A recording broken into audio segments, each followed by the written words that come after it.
bit by like a sales pitch on their part, but what I would tell you is we've been in conversations with Ken Olson and others from Enterprise about this approach for quite some time, vetting it just in general as well as how it might work for us. And so we felt like it had enough merit that it was worth pursuing and bringing to you in study session, given kind of the breadth of the topic, with the intention of then bringing it back to you with the staff recommendation to proceed. So this is kind of more of an educational opportunity than a sales pitch, but it ultimately, I think, will come with a city staff recommendation.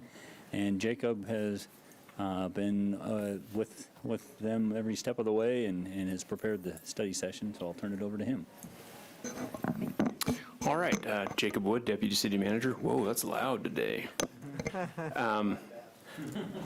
I'm just going to share a couple of slides here and just give a real brief overview. The first slide here, I just wanted to kind of highlight, over the last couple of years, we've had a lot of conversations about vehicles and equipment and, you know, the fact that we're really not adequately funding vehicles and equipment across the city. At this point, we've been spending about $930,000 out of the sales tax sub-CIP. You can see that is right down here. We have a couple of other line items or places where we purchase vehicles and equipment. We do that out of the utilities fund, the sanitation fund. You'll see it looks like utilities, we spend $408,000, and I will tell you that that's not all just vehicles. That's a lot of equipment, pumps, replacement pumps, that sort of thing. Most of that money is actually spent on that type of thing. So while $1.9 million may look like it's a lot, it really doesn't come close to scratching the surface of what we really need to spend on vehicles and equipment. The next slide is the 2021 requested. These are the requests that were unfunded as part of the sub-CIP. So you can see what we didn't fund totals $1.3 million. So there's a lot of requests going on out there that we are just unable to fulfill because we don't have the funds to do it. And this is just kind of, it shows the same picture. This is the 2022 request. We've got $1.9 million worth of requests and about $900,000 or $1 million to spend on those vehicles and equipment. So over the last couple of years, we've been really trying to look at ways that we can kind of try and affect this vehicle and equipment replacement, see if there's any, just anything that we can do to kind of take it to the next level, take it to the next step, maybe with planning, kind of trying to just make sure that we can address some of the problems that we've had. And when we started to kind of find a solution, we looked at enterprise fleet management. This is something that kind of, the county actually was looking at it at some point, and we got introduced to enterprise about almost a year ago. We started looking at this program, and then we started having conversations with Ken Olson about 7 months ago. We've done a lot of work to look at this program to see if it's something that would work for the city. We've had this looked at by Jim Teutsch, our Public Works Director, John Dewar, our Fleet Manager. We've had Debbie and I and different department heads. We've kind of all looked at the program to see if it's something that we thought might work. And so we're at the point today where we feel like this could be a solution for the city. And so we've invited Ken Olson to come and just kind of provide an overview of how the program works. And then we'll have a discussion about what the City Commission thinks as we move forward. So Ken Olson is from Enterprise, and he will can take the mic, and it's all yours. All right, welcome, Mr. Olson. Appreciate you guys having me today. Also wanted to thank the team. We've had as they've mentioned, we've had a lot of conversations up to this point. We've chatted over the past year in regards to this conversation, so really appreciate that. They've done a great job from a due diligence standpoint of analyzing all aspects of the program up to this point. So we see that often, but they've done an extremely good job. Wanted to start today by really just giving an overview of who we are and kind of what we do. And you're probably familiar with Enterprise Holdings, our enterprise rental car company. We are the same company, and really on the fleet management side, what we do is we leverage all of the tools, the resources, the people, and everything that we have from operating the largest fleet in the country, operate a couple million vehicles and all of our fleet vehicles. And we help entities like yourself with small to medium-sized fleets. So our niche is really 20 to 500 vehicles, and most of our government clients like yourself fall right into that niche. So we work with entities like yours to reduce the cost and bring some efficiencies to the table. From a structure standpoint, my role is really getting the partnerships established. So analyzing what you do, building out the financial strategy, as we'll look at here in a little, and really getting the partnerships in place, going through these council meetings, contracts, et cetera. As the partnership goes live, we have a local account team. Justin Harper will be your client strategy manager or account manager, who will come out and meet with you on a very regular basis. And we will meet with the department heads regularly, analyzing budgets and analyzing their needs and making sure we have everything in place. So from that perspective, really at the end of the day, we're certainly not here to lease you some vehicles or sell you some vehicles. We're truly looking for a partnership. And that's why in the analysis that we're going to look at today, we forecasted out over the next 10 years. And we are extremely customer service based and relationship based. I wanted to walk through a couple different structures of entities that currently partner with us. You may be familiar with the Unified Government, Wyandotte County, City of Independence, Missouri, Prairie Village, Lenexa, Shawnee County. Some of these entities are very similar to your structure, where they only use us for the what I consider the depreciation side. So they purchase or acquire the vehicles from us. They leverage our equity lease from a funding perspective, and then they have us sell the vehicles on the back end.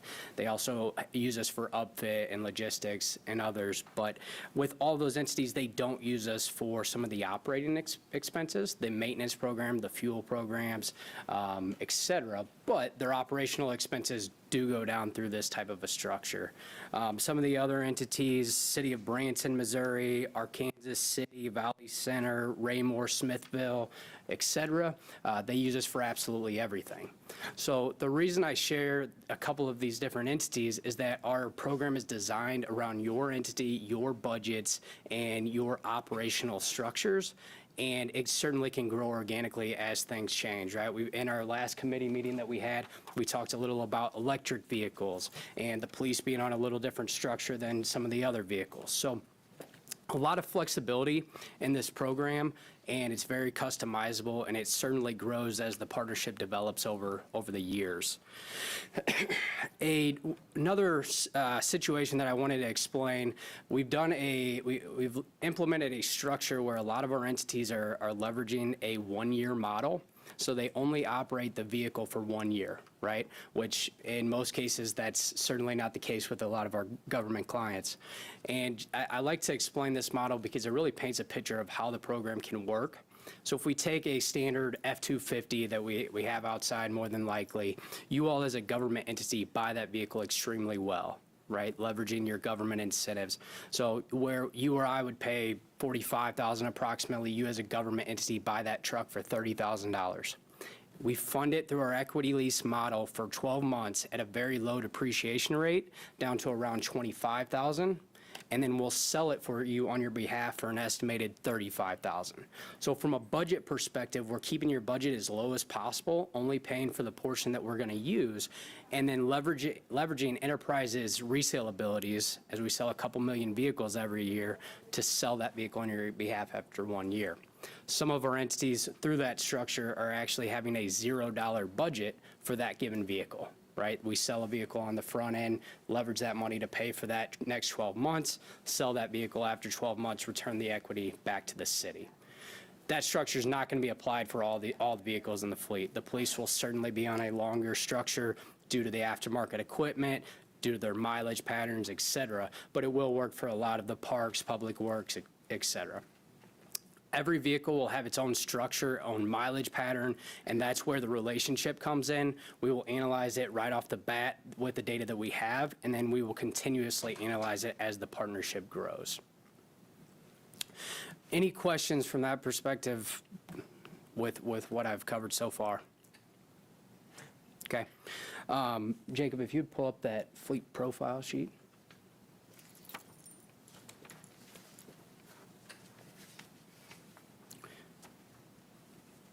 So in this information is also in your synopsis packets, and I'm not going to walk through the entire synopsis. It's really just an overview of the program, includes the analysis and some references and some other details. But This is the data that we've put together, and the team provided 151 vehicles and VIN numbers and odometers to us, and we built this out.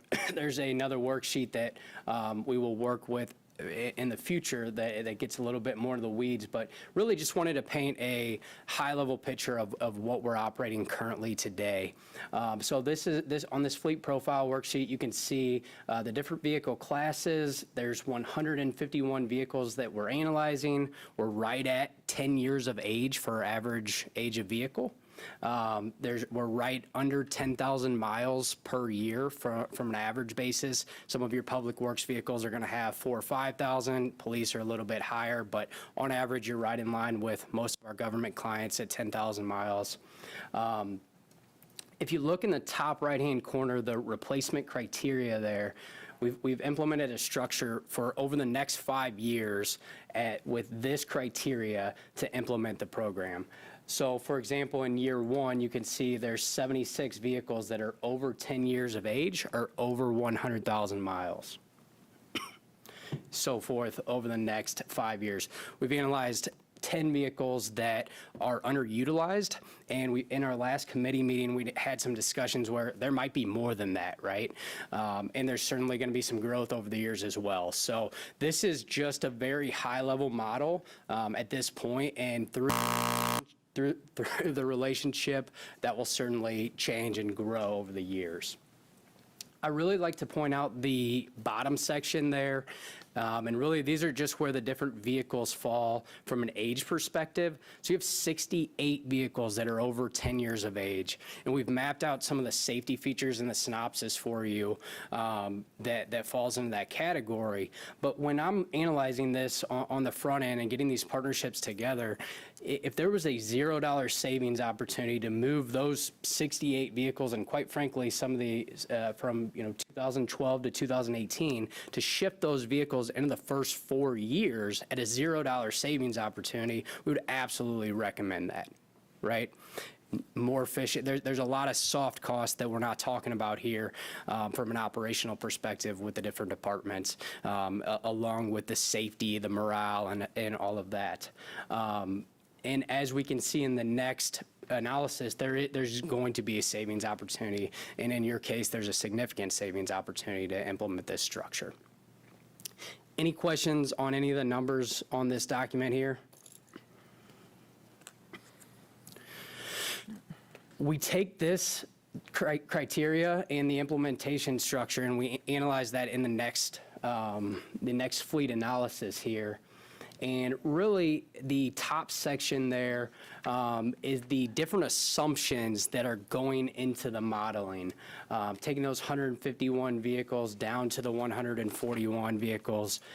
We've got your current maintenance cost in there, and then the proposed enterprise maintenance cost. We have the fuel cost from your current fleet, as well as the new vehicles. And one thing to highlight on this analysis is we try to be extremely conservative, and we've also redesigned this model a few times with your team to make sure that it's your numbers and that we are being very, very conservative. And typically we beat these analysis. For example, if the price of fuel rises to $3 per gallon instead of $2 per gallon, there's going to be a larger savings opportunity by the more fuel efficient vehicles.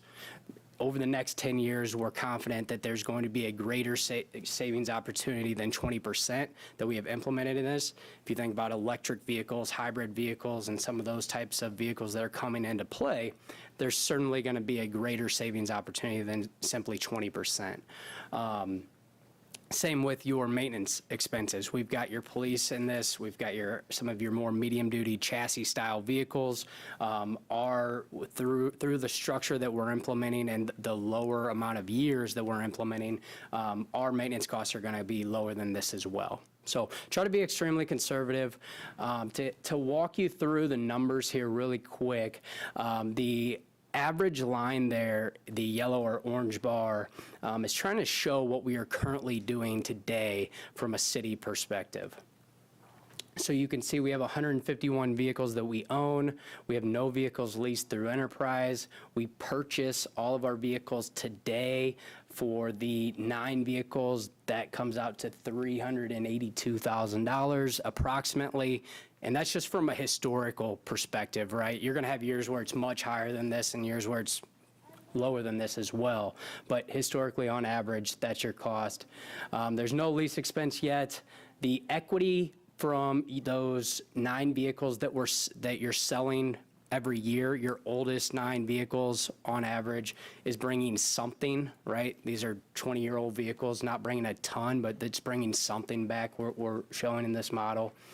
Your maintenance costs there, your fuel expenses, and if we add all those columns together, your current fleet budget today on average is the $851,000. So as we implement this enterprise model, and we get going in year 1, or 2021 there, we've decreased the size of the fleet to 141 vehicles. We now have 76 vehicles that we're acquiring from Enterprise based upon that replacement criteria that you saw on the last page. There is still the 65 vehicles that is currently city-owned vehicles. We now have 76 on lease. Your purchase cost goes away there as we're not paying cash for the vehicles in this model.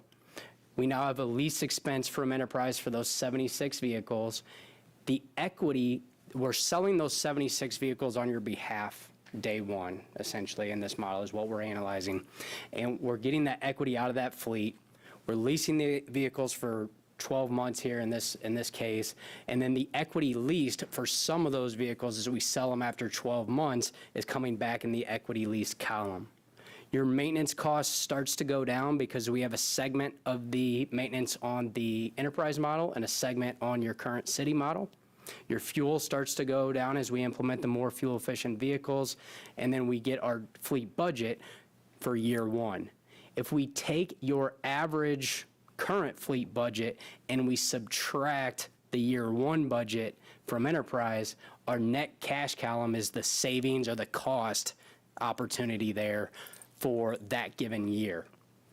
So if we add that net cash column together for over the next 10 years, there's over a $2 million savings opportunity by implementing this type of structure. There's a ton of numbers on that document. I walked through it very quick. We've had a lot of conversations together, building this model and analyzing this model.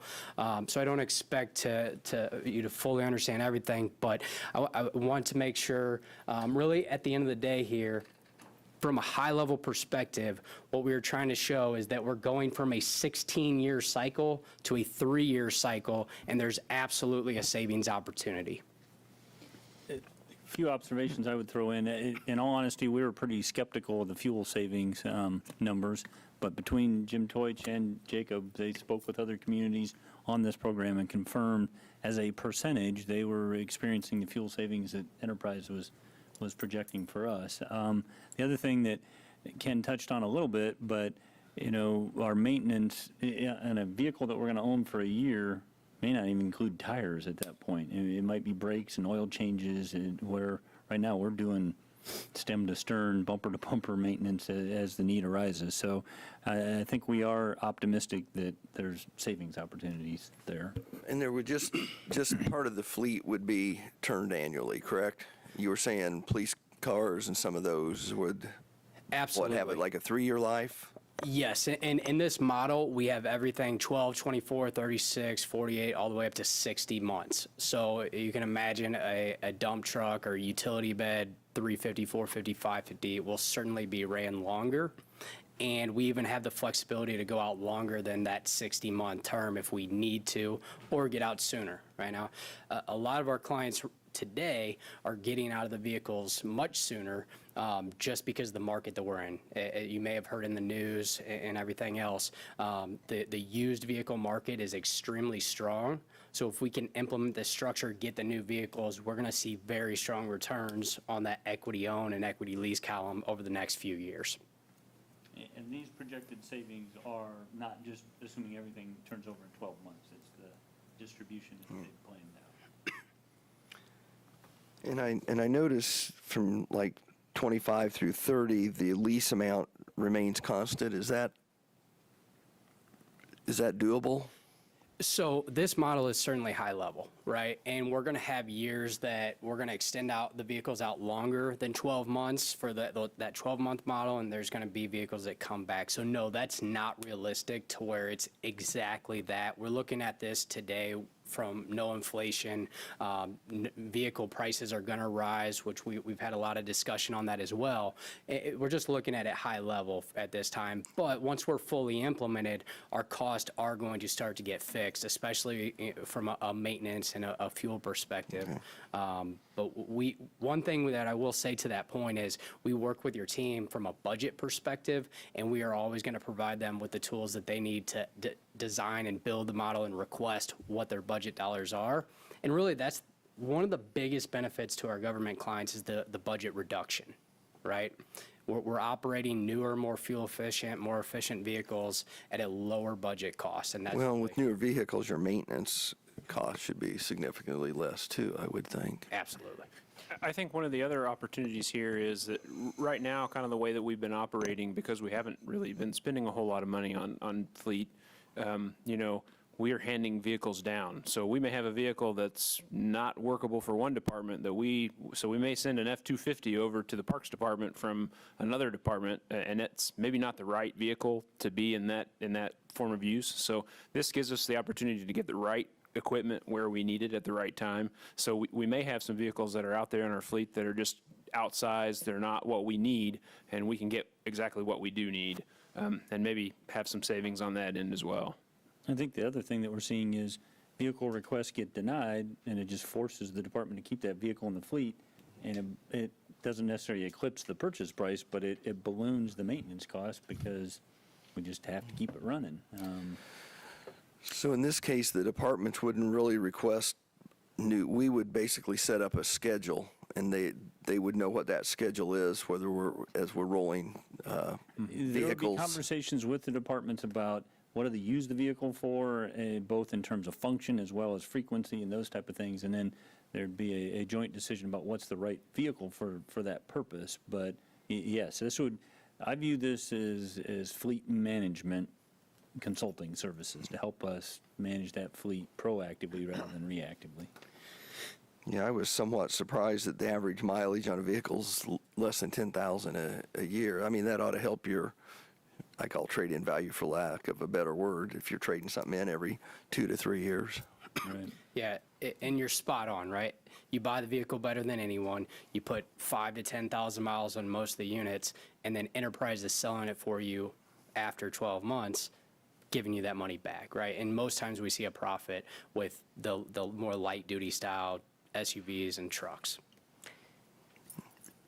I do want to mention that this is 1 ton and below, so our big equipment, our trash trucks, our fire trucks, ambulances, those sorts of things, they're not in this list at all. So just to point that out. And it does not include mowers, which is another challenge. We tried to get them to do mowers, but They were-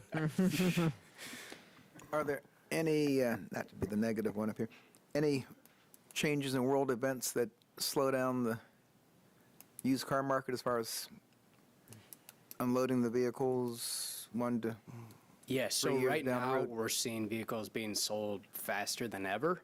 Our team, if they can get their hands on a vehicle, we're selling it very, very rapidly. Typically, it's about 28 days on average that Enterprise sells your fleet vehicles for you.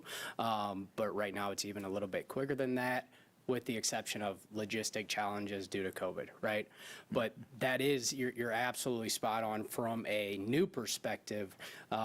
Getting the vehicles is taking much longer right now, as there's microchip shortages, foam shortages, rubber shortages. So we're seeing very lengthy lead times on the new vehicles that we're ordering from the manufacturers, which is one of the benefits of this program. We get that information right off the bat, and we're advising our clients right off the bat to order this segment of vehicles because of what's going to happen on their used vehicles that we're selling on their behalf. So right now, quite frankly, the model works better than ever because of the market the way it is, but there are a lot of challenges that are coming from the manufacturers right now.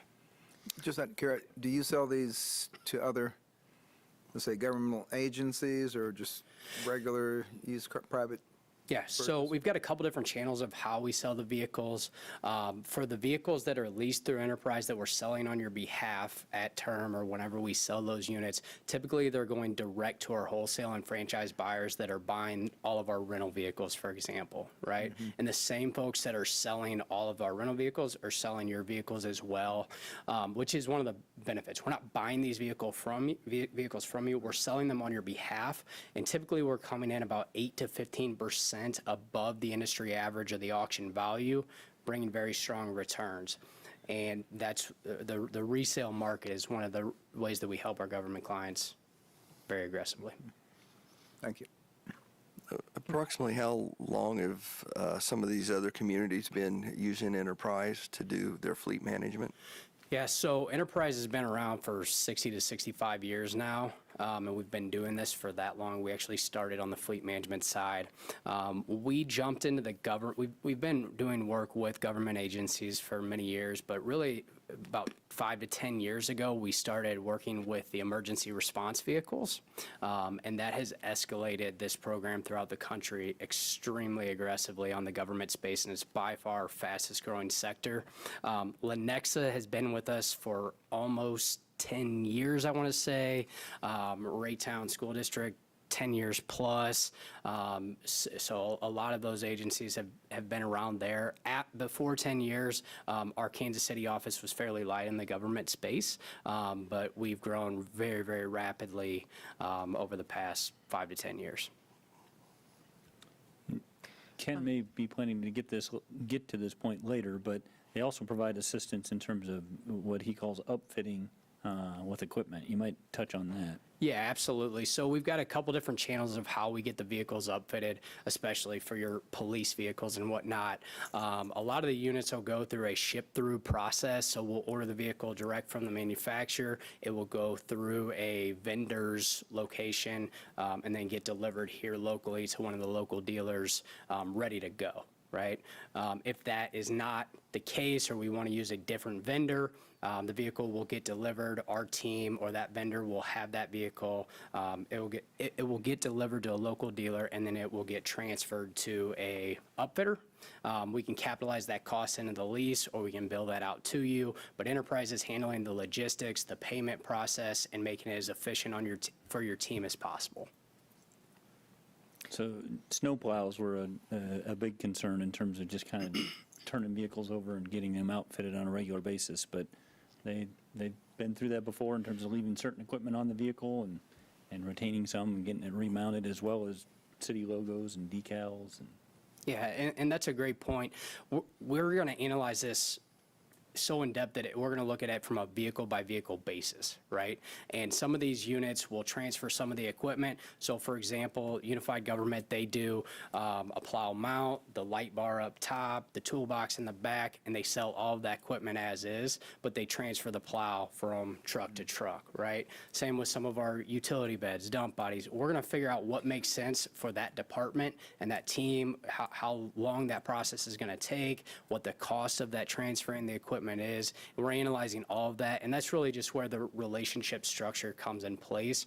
We have a massive amount of people at our corporate office that's all they do. We have teams for license and titling, logistics, aftermarket, resale, absolutely everything that you can think of.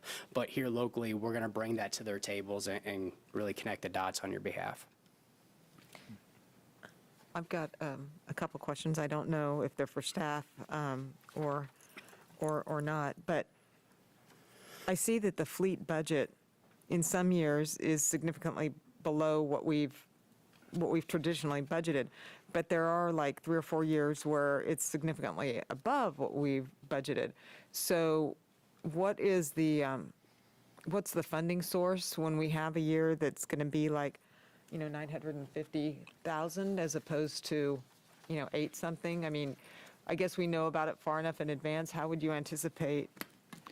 One of the things we've talked about is basically treating this like a fund and setting aside those savings in the good years to smooth that out, much like the conversations we've had about other accounting items. So as we kind of develop a schedule and have a sense of how this is going to play out, our intention would be to try to smooth that out so that we aren't getting. So hit that with one year we five don't say, oh my gosh, yeah. Right.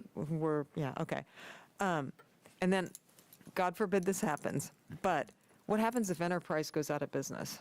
Where does that leave us? I mean, I guess we have a certain segment of our vehicle fleet that's been upgraded at that point, but where does that leave us? And I'm just, yeah. No, we've had a lot of conversation, more so, the scenario I threw out to them is, somewhere out in the future, we decide we want to get out of this program. That was my Not so much question. Enterprise goes out If of- we find Yeah. out this isn't working correctly, how do we Right. unwind So the relationship? We've spent a lot of time vetting that termination cost, and I don't know if Ken wants to start or Jacob, but we've looked at that long and hard. Yeah, and a lot of different conversations there. One, from an enterprise perspective, we do not see that happening. We're in a very strong position. We've got over 630,000 vehicles on lease just on the fleet management side. We do not expect that to happen. The rental market, there's a very, very strong demand, as you may have heard in the news here recently. So for the foreseeable future, we do not see that happening. Another piece, going back to your first question, a lot of our entities are building a vehicle replacement fund, as Mike kind of mentioned there. And really, the benefit of that is that all of the money from the equity, that when we sell these vehicles, it goes back into that fund, right? So there's a benefit to the departments to operate the newer vehicles, because as they sell the vehicle, they get the equity out, it goes back to the fund, and they get a new vehicle. That's one of the reasons why historically a lot of our entities are running the vehicles till they're dead, if you will, right? Because if they sell that vehicle, it goes back to the general fund, right? So from that perspective, there's a lot of benefits to the vehicle replacement fund that Mike mentioned. And it also gives us a safety net, if you will, right? If we need to get out of this program year 2, 3, 4, 5 years down the road, and we've ran the analysis for you to show what that cost is, right? And there's a couple different options of how we get out of this program if it were to ever happen. Our goal is certainly to never allow that to happen, right? And we're going to continuously earn your business and continuously provide value. But there is an exit strategy, and we're not going to ask you to cut. We're not going to say, hey, if we don't like the program anymore, you got to write us a check for X, right? Right. There's what would typically happen would you would lease the vehicles until they're fully depreciated, and then at that time you would go from there, right? Then it's your asset. So there's a lot of flexibility built into this, and that's the flexible structure of this is one of the attractive pieces for our government clients, being able to get out sooner or extend longer, which it goes right into your question of how do we get out of this program. Right. So, and in terms of, working on these newer vehicles, and I would agree, hopefully Central Garage won't have so much work to do. Who are they serviced by? Are they serviced by City of Salina staff, or are they serviced by whatever the local dealer is? Yeah, so there's a couple different structures, and we can even break it down from a department perspective, right? Maybe the police want to outsource, or the Parks Department wants to outsource. I don't see that being the case from the conversations we've had, and it sounds like everything will be handled internally. If you ever need to outsource a certain department or a certain segment, we have local dealerships, local vendors. There's a few different companies here in town that utilize this program, and we leverage the local vendors. So if it were something beyond, say, like an oil change or brakes, or, one of the more routine things, if it was something that was like, more catastrophic or had to do with the, the computer or the AC or something like that, Absolutely. you could outsource that, we could outsource that to. Well, one thing we Local failed to dealers. mention is there's a good chance it'll be under warranty. Under warranty, yeah. Right. But yeah, we could outsource work that either just by our own convenience or work that we couldn't do. Vehicle damage may not be under warranty, it'd be something Right. that we'd have to serve. But we would anticipate doing as much work in-house as In-house. we're able to do. I think what Mike says is right. Probably most of the stuff that's bigger is going to be under warranty, because you just won't have that. Right. They're not going to be a 10-year-old vehicle, so they'll be under warranty. I do want to say, we still will have plenty of work for the guys to do Yeah. at fleet Oh, no. because this is only a portion of our fleet. So all of the bigger, all the trash trucks, all of the dump trucks, all of the bigger stuff we are still going to have to do, and all the smaller stuff as well, you know, your lawnmowers, we're still going to have to do maintenance on those things. And actually, it should increase our capacity to be able to service those vehicles and hopefully allow them to last, you know, longer than maybe they typically would. What kind of warranties are we looking at? Is that something that just varies from product to product or manufacturer to manufacturer? Or is it something that Enterprise does? Yeah, so all of the manufacturer warranties get passed through to you. So if it's a Ford pickup, a Ram pickup, a Chevy pickup, whatever it be, that all gets passed through to you. We do have a full maintenance program where Enterprise essentially is fixing your costs, and we cover no matter what happens. But in this case, we're not talking about that maintenance program, as everything's going to be done internally. Thank you. That's all I've got. I do want to mention one other thing that I don't think that we hit on. Our intent, at least the staff's intent, is if we move forward with this plan, we don't plan to have any kind of standardization. So our plan would be to sit down with Enterprise and say, okay, this year F-150s make the most sense for the city of Salina. We're buying F-150s, and if in 2 years it's GMC 1500 or whatever, we will plan to go with whatever we think will give us the biggest bang for the buck. So, a lot of communities seem to, we're going to buy Ford and that's it. We won't be that way. You may see Fords, you may see Chevys, GMC. You're going to see whatever is going to give us the most bang for the buck. Outside of police vehicles, we probably will stick with the same police vehicles, the Interceptor, the Ford Interceptor models, and so we will standardize those a little bit, but it makes more sense to do that because of the equipment and how you can transfer that from vehicle to vehicle. So I think that's the only thing. Oh, and To build on that, I'm sorry, go ahead. That just brought up one other question. If we're going to be turning these vehicles faster, obviously they're going to need to be marked. Is that a relatively inexpensive thing where you just do like a vinyl wrap or something, or a vinyl decal, or what? Yeah, we'll still decal the vehicles. Yeah. Probably pretty similar to what we do now. Right Right. now, it's just a pretty small sticker on the door. We'll do the same. Okay, thing. but that's not a big expense in terms of, okay. One thing that came up in passing, as we talk to departments, if it needs an alternator to run a piece of equipment, that's a customized item. If it needs towing capacity, that type of thing. But, it may be that Enterprise recommends that there's options to get added for resale value. So we may, rather than a bare bones vehicle, it may have power windows and other features just in anticipation of maximizing the resale value on the back end. Yeah, and that's one of the benefits of Enterprise is we're certainly not married to a manufacturer. We're going to analyze it, we're going to lay the numbers out, lay the data out, and then your team makes the decision, right?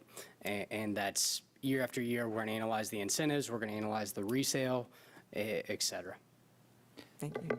So I'm going to throw Jacob a curve, I think, but one of the other things we looked at is how we go through this selection process. If we want to go forward with Enterprise, are there other vendors out there? How can we basically demonstrate to you as the governing body that there's been some type of competitive process? And I think we've got that addressed as well. Yeah, we do. So the purchasing policy allows us to go with the state bid, and the state bid is through a company called Sourcewell. And Sourcewell, basically, they do a competitive process for fleet management. There's probably 7 or 8 companies that responded to that bid, and Enterprise was the one that came to the top of the list on that. So they have gone through a competitive process that does meet the intent of our purchasing policy, so we can move forward with selecting Enterprise without sending our own RFP out or anything like that. Well, and obviously having like a 10-year relationship with Lenexa indicates that they're pretty satisfied with your services. Have we called to And some we of certainly the- have. We've done the reference checks. Jim's called several places. I actually talked to Lenexa. Every place that we've talked to has said that they are happy with the program, they're happy with the communication that they have with Enterprise, and they have all to a T said if they had it to do again, they would do it again. So very good references. And we called, actually, I think police chief called somebody after we had called everybody just because he wanted somebody that specifically dealt with police vehicles, and he kind of got the same glowing review that everybody else got. So we were very satisfied with the conversations that we had. Everything that Ken has told us for those places, as far as fuel savings, maintenance, has been seems to be the truth. So, What a glowing I mean, it's real. So, Mary, your prior question about kind of that exit strategy and cost is one that we spent a lot of time on. And in fact, we tasked them, they made a 1-year analysis and then they did an extended analysis. And that the number changes over time depending on the status of the fleet. And as Ken said, you can kind of ride out those leases, but you then have to be able to make the lease payments and Right. replace vehicles at full price. And so there would be a cost bump there. Or, and the other thing that we asked them to quantify was just full buyout cost at any given year if we just say we're done. And, at its peak, it looked like about $2 million. And we're talking about. And that's spending- in the first 2 years. Right. It's pretty high, and then it starts to go down pretty quickly. So we're talking about approximately $1 million a year right now. If we, somewhere out in the future said, we want to make a change, we would have to find a way to free up the funds to make the transition, but it didn't seem insurmountable. One quick question, Ken. Have you had anyone that has left your fleet management program, and if so, why? Not since I've been here in the government space. I've been here 6 years. Okay. Yeah. I'm speculating a little bit, but I think a larger organization may take on fleet management itself. And we've, in fact, I got to give John Dewar credit. His reaction was, I can do this. I'll do this for you. And it's just, I don't know how much time it would take a staff person to be monitoring all those vehicles and making all the arrangements for purchase and resale and those type of things. I don't know that we would ever grow large enough to say that we could do this level of management in-house, but that seems like a possible scenario to me. Anyone else? All right. Anything else from staff? Yeah, I don't think there's any additional information, but if the commission, feels comfortable, if this is a program that we might be interested in, we will prep it for an actual meeting and go through the process of entering an agreement with Enterprise. There will be some initial costs on the front end to kind of get things going. We think that we can handle those or cover those costs with the money from the sales tax fund that wasn't spent during the COVID 2020 timeframe. We kind of put everything on hold, so that kind of helps us to have a little bit of cash on the front end that we can help get into these lease payments. But if there's consensus among the commission, we'll bring this back as an action item here in the next couple of weeks. We'd really like to get going on it because of the cycles for the new vehicles are starting to come up, and we want to get on the list. How many years, just off the top of your head, how many years would be gained on the CIP, our usual way of purchasing, to where we really want to? Oh, in the current model, I don't think we'll ever be where we want No, I think you're- frankly. Yeah, I think Enterprise's projections was 16 years or 17 years before we ever got to the point where we would replace our entire fleet. So I think that's probably pretty close. And that's just based on the current acquisition rates. Right. So one other thing that I do want to point out to you, the county discussed this approach. Staff took it to the county commission. I do believe that they got some resistance from local car dealers that they felt like this was local business, that they wanted an opportunity. And I think the county went through what they called a request for information process. And it appeared to me that we kind of had a disconnect between fleet management and local car dealers' willingness to sell you vehicles or lease you vehicles that we might want. To me, it's more about the expertise that comes in the fleet management side of things than just leasing versus purchasing vehicles. But just wanted to forewarn you that I think the local dealership community's already had this conversation once, and there has been some resistance. Were they willing to meet the price? Well, You don't have to answer. right. that. And not having been right in the middle of that whole process, I'm probably not informed well enough to say. But I do think, from what I saw, it looked like you had Enterprise and other vendors that specialize in this responding on a fleet management approach, and then local dealerships responding on submit us your specs, vehicle, and we'd be right. happy to lease you a vehicle. And if we don't go through a program like this, we're going to be in the same situation where we're getting Every 6 year. to 9 vehicles a year. So we're, Yeah. whereas this turns over the entire fleet, and there's nobody out there that can offer that Right. locally. And I will add there, when we deliver these 76 vehicles, if you will, for the first year, those dealerships in town, whether it's GM, Ford, Chrysler, if you will, they get a courtesy delivery fee. So we try to keep them in the loop as much as possible. Same from a maintenance perspective, the warranty work, our maintenance programs do leverage the local folks as well. So we try to keep them in the loop as much as possible. And we will be delivering these vehicles to them. They still get to get that fee and deliver the vehicles, et cetera. So we do know that's important. And it's from as Jacob mentioned, if we're acquiring 6 vehicles this year with 2 different dealerships, but now there's 76 vehicles being delivered to those 2 different dealerships. Typically, there's more cost advantage to that dealership to go through this structure anyways, right? And with the current model that we have and having that 1-year model, 2-year model in there, there's always going to be vehicles going through those dealerships consistently. So we try to keep the local folks involved as much as possible consistently. So is there consensus on the commission that we should proceed with this? I agree. Yep. Yeah, same here, so. Yep. Thank you very much, Mr. Olson. Absolutely. Appreciate all the work that you've put in on this. Absolutely. Thank you all so much for having me. Thank you.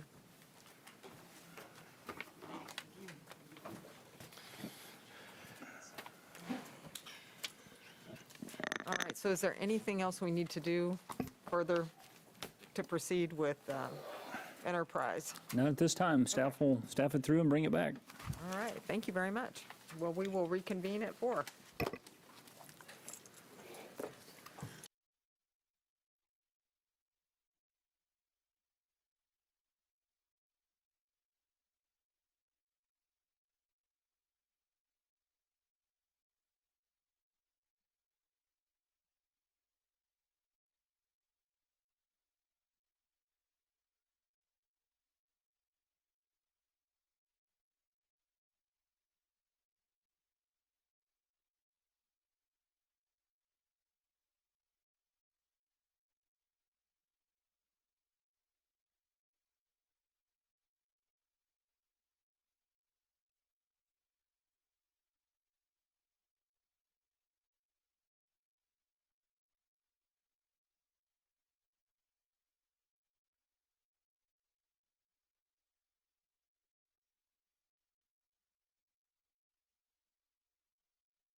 All right. Thank you, and welcome to the Salina City Commission meeting for Monday, May 24th, 2021. As I call the meeting to order, I'd like to request staff confirmation that the Kansas Open Meetings Act required notice has been properly provided. Yes. All right, thank you. We'll proceed with roll call. Mayor Hodges, Here. Commissioner Davis, Here. Commissioner Hoppick, Here? Commissioner Ryan. With that, if you are able, please rise and join us in the Pledge of Allegiance and a moment of silence. I pledge allegiance to the flag of the United States of America and to the republic for which it stands, one nation, under God, indivisible, with liberty and justice for all.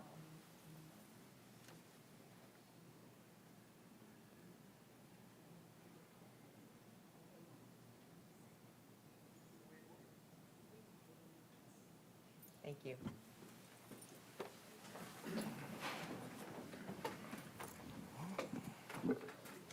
All right, and we get to proceed with something exciting and a little out of the ordinary today, item 2.1.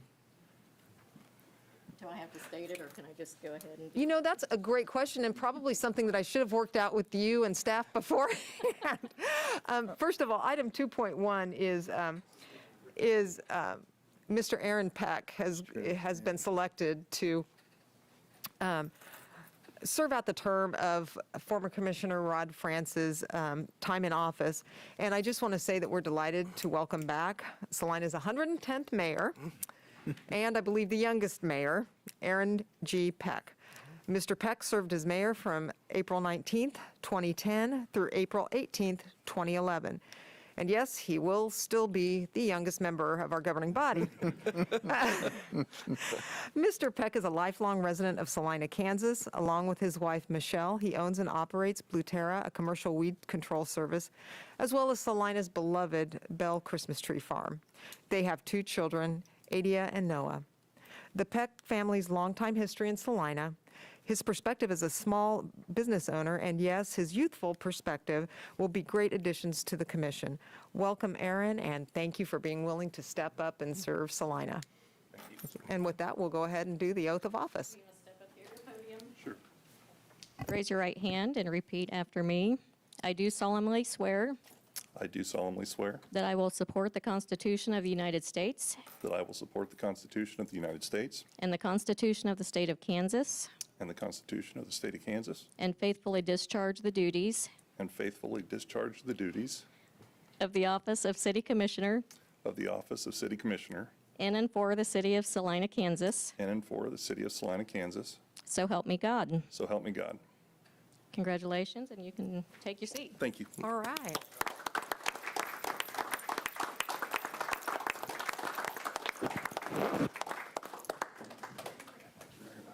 Delighted to have you. Thank you.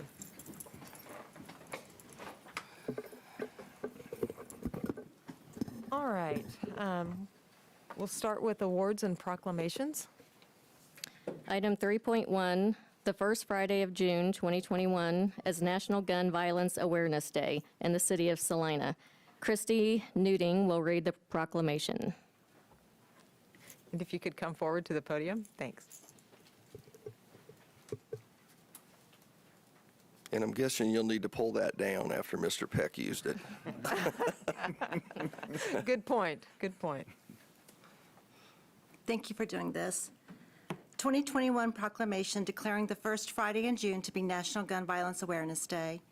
This proclamation declares the first Friday in June to be National Gun Violence Awareness Day in the City of Salina to honor and remember all victims and survivors of gun violence and to declare that we as a country must do more to reduce gun violence. Every day, more than 100 Americans are killed by gun violence alongside more than 230 who are shot and wounded, and on average, there are more than 13,000 gun homicides every year. And Americans are 25 times more likely to die by gun homicide than people in other high-income countries. Gun homicides and assaults are concentrated in cities, with more than half of all firearm-related gun deaths in the nation occurring in 127 cities. and cities across the nation, including in Salina, are working to end the senseless violence with evidence-based solutions, and protecting public safety in the communities they serve is a mayor's highest responsibility.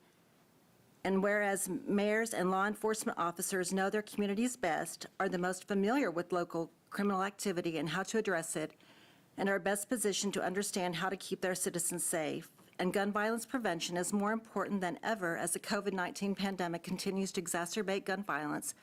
After more than a year of increased gun sales, increased calls to suicide and domestic violence hotlines, and an increase in city gun violence. In January 2013, Hadia Pendleton was tragically shot and killed at age 15. And on June 4th, 2021, to recognize the 24th birthday of Hadia, born June 2nd, 1997, people across the United States will recognize National Gun Violence Awareness Day and wear orange in tribute to Hadia Pendleton and other victims of gun violence and the loved ones of those victims. And the idea was inspired by a group of Hadia's friends who asked their classmates to commemorate her life by wearing orange. They chose this color because hunters wear orange to announce themselves to other hunters when out in the woods, and orange is a color that symbolizes the value of human life. And anyone can join this campaign by pledging to wear orange on June 4th, the first Friday in June in 2021, to help raise awareness about gun violence. And by wearing orange on June 4th, 2021, Americans will raise awareness about gun violence and honor the lives of gun violence victims and survivors. And we renew our commitment to reduce gun violence and pledge to do all we can to keep firearms out of the wrong hands and encourage responsible gun ownership to help keep our children safe. Now therefore be it resolved that Mayor Melissa Rose Hodges of the City of Salina declares the first Friday in June, June 4th, 2021, to be National Gun Violence Awareness Day. I encourage all citizens to support their local community's efforts to prevent the tragic effects of gun violence and to honor and value human lives. Thank you very much, Ms. Nuding. In addition to wearing orange on June 4th, are there any other activities that are planned in the community that we should be aware of? We are going to finalize we're doing a 3-week Friday Zoom call, of course, with the NAACP. The League of Women Voters, who are actually the sponsors of this talk. It's a community conversations on gun violence and gun safety and the faith community. It's also sponsored by the Kansas Interfaith Action Group, as well as Moms Demand Action. Where would be the best place? Oh, I'm sorry. If you could come forward, please. We can't hear you because the folks at home can't hear you because of the audio. Hi, Corey. So where would someone go to get information on those Zoom calls? There's a registration link on the KSAL site. Okay. Is one place. Okay. And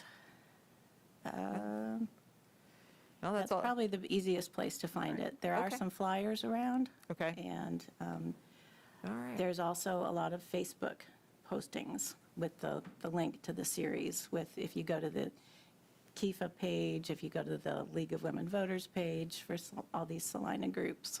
Okay. And Moms Demand Action, you can go to any of our Facebook Yeah. pages. We're everywhere. And the Salina NAACP. Awesome. Well, thank you very much for being involved in that conversation and ensuring that this conversation stays in front of us. And I would encourage everyone to wear orange on June 4th at a minimum and hopefully participate in your conversations. So if you'd like to that'd be come great. forward and get your. Thank you very much. Thank you. Thanks so much. Thank you.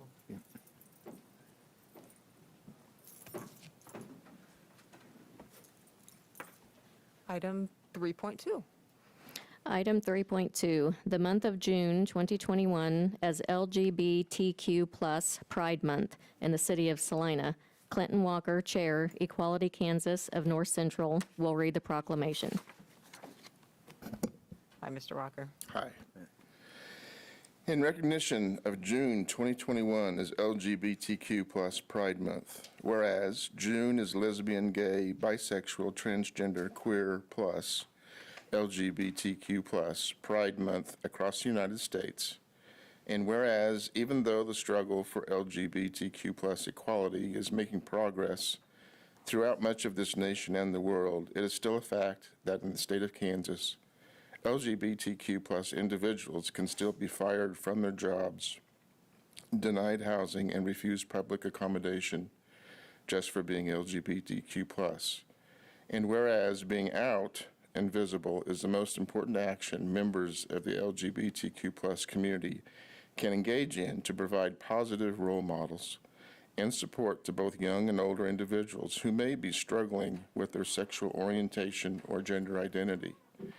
And whereas LGBTQ+ citizens contribute to the fabric and expression of diversity within our community, LGBTQ+ community members work alongside other Salina citizens in places of employment and contribute to the success of employers and businesses, and donate their time, talent, and labor to community organizations. And whereas the LGBTQ+ community in Salina has organized to fight discrimination and support fairness and has taken an active role in bettering this community for all individuals, including the LGBTQ+ population. Now therefore I, Melissa Rose Hodges, Mayor of the City of Salina, do hereby proclaim the month of June 2021 as LGBTQ+ Pride Month in the City of Salina, and I urge every citizen of Salina to join me in celebrating the diversity and character of our community and highlight the importance of the LGBTQ+ citizens in our community in making this city a safer and more welcoming community for everyone. Thank you so much, Mr. Walker. Aside from bringing awareness and recognition for LGBTQ+ Pride Month, are there any events that you're aware of that are going on in the community? Equality Kansas isn't doing anything this year. COVID kind of put a Right.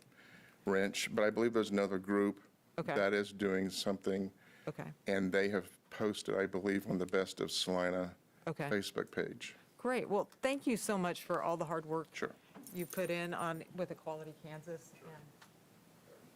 Thank you.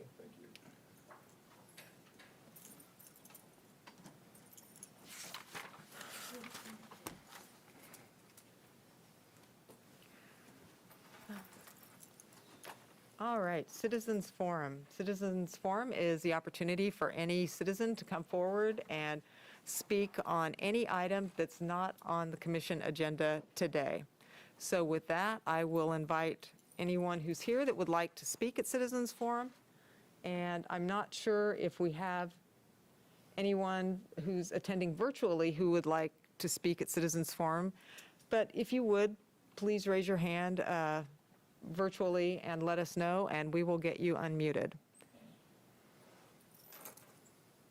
And I'll look to the folks in the room first. Is there anybody who would like to speak?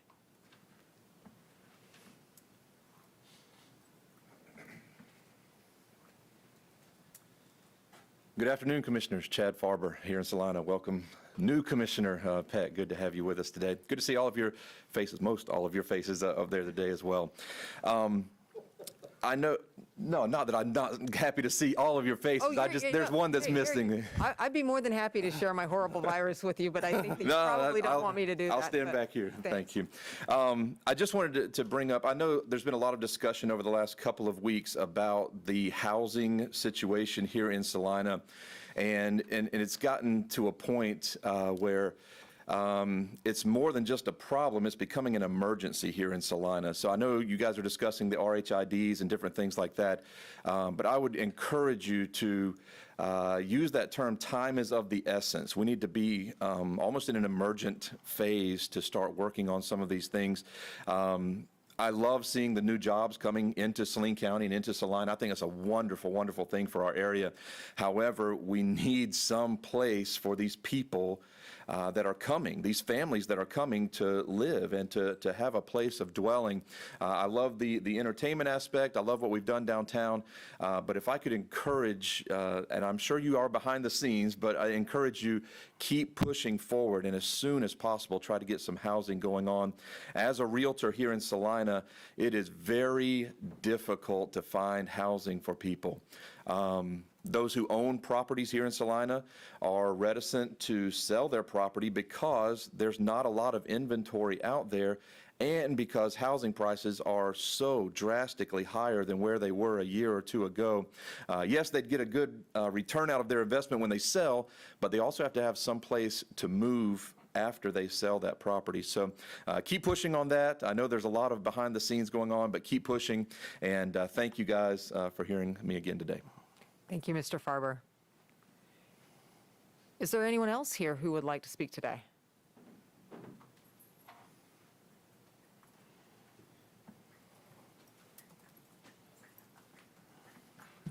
Norman Mantle, Salina, Kansas.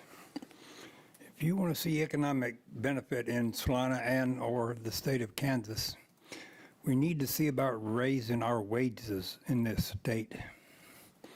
3 years ago, I called Kellogg's. I seen a piece in the news. And I says, I live in Kansas. And I says, I see in the paper that you're paying your workers $28 an hour to make Frosty Flakes. Is that right? She says, yes, it is. I called Kellogg's. So if you want to attract business, if you want to attract people to Kansas, to Salina, you need to pay your workers more wages. It's in the news about they can't hire anybody to go to work because of the COVID issue. That ain't the issue. The issue is we're not making enough money. The workers are not making enough money. In 1966, I bought a new Charger for $3,200. I was making $3 an hour here in Kansas. $3,200, $3. That Charger now is $43,000. And that was just a line assembly work I was doing. These people in the assembly line work are only making $13, $14 an hour out here at Tony's Pizza. It's wrong. We would see such an economic benefit if these workers were paid more money. People don't want to come to Kansas because you won't pay any wages. So these corporations, companies, you better pay your workers more money. Even Amazon, they had a union drive at Amazon, and it didn't pass, but the owner of Amazon, what's his name? I forget his name right now. He says, yep, we're going to have to pay our workers more money. If you want to attract worker bees, you're going to have to pay them more money. Thank you, Mr. Mantle. I definitely think that's part of our conversation in attracting people to fill those new positions that we have. Are there any other citizens who would like to speak here today? And if not, I will go ahead. Nobody has their hand raised virtually? Okay. All right. We don't have any public hearings or items scheduled for a certain time, so we'll proceed to the consent agenda. Are there any items that a commissioner would like to have removed from the consent agenda? No. All right. And do we have a motion? Oh, sorry. I got ahead of myself again. Giovanna, I'm not going to make it through an entire meeting without messing something up. Item 6.1, approve the minutes of May 17, 2021. Item 6.2, authorize the mayor to execute the submission of a grant application on behalf of the Salina Fire Department to the Dane G. Hansen Foundation in the amount of $34,191.25 for an advanced live fire training prop. Item 6.3, approve resolution number 21-7961, authorizing staff to submit an application on behalf of eligible local recipient agencies for the 2021 Kansas Emergency Solutions Grant Program. Thank you. That's a lot better. Now we know at least what we're going to be dealing with. Are there any items that a commissioner would like to remove? Yeah, I don't really want to remove 6.3. It's not, my question wouldn't affect my vote one bit. I was just. Do you want to go ahead and ask the question? We're talking about the homeless and the downtown plazas. Are we, as a city or the downtown agency, any closer to a cohesive homeless or approach to homelessness in the downtown? As part of the whole city, COVID, actually. there were homeless funds that the county was able to use for homeless sheltering, and so they've stood up a program. Doesn't necessarily mean every homeless person takes advantage of it or wants to take advantage of it. So on the service provision side, we've been looking at that as well, as there's a lot of service providers already in the community. Then there's also a working group, kind of a task force of Salina Downtown Inc., looking at the issue of homelessness, both from services as well as kind of a codes and enforcement standpoint. And representatives of the Development Services Department and the Police Department are participating in those conversations. So I think there's productive conversation going on about additional approaches that we might be able to take, but I don't have anything new or news breaking to share at the moment. All right, thank you. That was it. Okay. With that, is there a motion to approve the consent agenda as presented? I move we approve the consent agenda. Is there a second? Second. We have a motion and a second to approve the consent agenda as presented. Could we have a roll call, please? Commissioner Davis, Aye. Commissioner Hoppick, Aye. Commissioner Peck, Aye. Commissioner Ryan, Aye. Mayor Hodges. Aye. That motion passes 5-0. Item 7.1. 7.1, second reading, Charter Ordinance Number 40, exempting the City of Salina from the provisions of KSA 12-1697 and providing substitute and additional provisions on the same subject relating to the promotion of tourism and convention, authorizing the levying of a transient guest tax by cities, and repealing Charter Ordinance 35. Thank you. Charter Ordinance Number 40 was passed on first reading on May 17th, 2021. Since that time, no comments have been received. Are there any questions or comments from the commission? Nope. Okay. Are there any questions or comments from the public? That'll bring it back to the commission for action. Mayor Hodges, I move we approve Charter Ordinance number 40 on second reading. Second. We have a motion and a second to approve Charter Ordinance Number 40 on second reading. Could we have a roll call, please? Commissioner Davis, Aye. Commissioner Hoppick, Aye. Commissioner Peck, Aye. Commissioner Ryan, Aye. Mayor Hodges. Aye. That motion passes 5-0. Item 7.2. Item 7.2, approve resolution number 21-7965, amending the City of Salina classified pay plan to add a new classification to the wage/salary schedule and Salina Media Connection agreement discussion. Thank you. Mr. Wood? Mayor, Commissioners, Jacob Wood, Deputy City Manager. Over the last couple of years, the City Commission has had several conversations about the service agreement with Salina Media Connection. And on April 26, the Commission decided to bring the operation of recording and casting meetings, public meetings, in-house. So in order for us to be able to do that, we need to hire a new employee. Resolution number 21-7965 authorizes that additional employee to be hired. The personnel costs related with this position will range from $59,000 to $86,000. The overall cost of the operation is expected to cost between $100,000 and $120,000. Staff is recommending at this time that the cost be taken from a portion of the cable franchise fee that is currently being allocated to Salina Media Connection. We haven't really identified another funding source if the commission doesn't want to do that. Salina Media Connection currently receives 40% of the cable franchise fee, which is about $220,000 annually. Based on the decision a couple of weeks ago to bring the recording and casting in-house, we have sent a notice of termination of the current agreement to Salina Media Connection. That agreement runs through June 30th. We're prepared to take over the operation of the recording and casting of those meetings here in this room as of July 1st. We've worked with Eagle Communications. They're going to help us to set the system in place, and they will also manage the recording and casting until we're able to actually get an employee hired. So that's kind of the first part of this, is that we need to pass a resolution that will allow us to hire a new employee. The second part of this discussion is about the agreement with Salina Media Connection. So currently we've given them notice that we're going to terminate that agreement with an anticipation that we may renegotiate that. And I think at the last commission meeting, we kind of indicated, or the commission indicated, that they might be interested in funding Salina Media Connection at a lower level. So we really need some direction from staff, or from commission to staff, before we renegotiate. about how much the commission might be interested in funding Salina Media Connection. Once we have that, we can go back to them and kind of try and figure out what it is that they might be able to provide for those funds.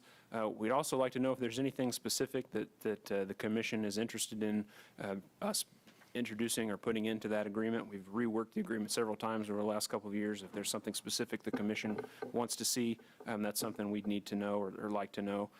I did attach the current agreement, and I redlined all the language in that agreement that has to do with the city meetings.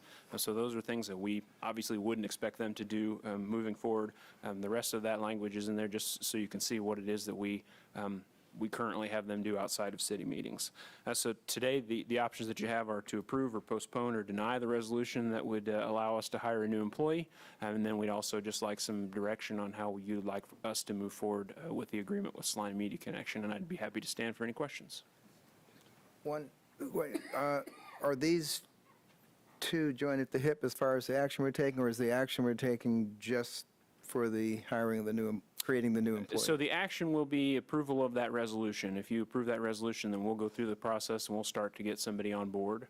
I guess where it's connected at the hip is that we don't have a funding source outside of those dollars that we're currently sending to Salina Media Connection to fund that part of the operation. So the intent or staff's recommendation is that we would take the money that we're currently sending to Salina Media Connection and use that to fund the operation that we're not requiring Salina Media Connection to do anymore, if that makes sense. So if I had suggestions for the second half of what you wanted to achieve, those would be outside of the realm of this action? I think we would take that now, because at this point, we really need to get back with Salina Media Connection and kind of know where it is that the city commission stands as far as funding. If you were to tell us tonight that you think we need to fund them at the full $220,000 level, then we're going to have to go back to the drawing board and kind of figure out how we're going to fund this position. If you say you want us to take that $120,000 out of Salina Media Connections funding and you want us to continue to give them $100,000, then we'll start that as the basis for the negotiation for the new contract upcoming. Okay, and doing the simple math, if 40% is 220,000, I'm assuming their total franchise income is around 550,000, or is that's close enough? Kind of around there. Mm-hmm. Okay.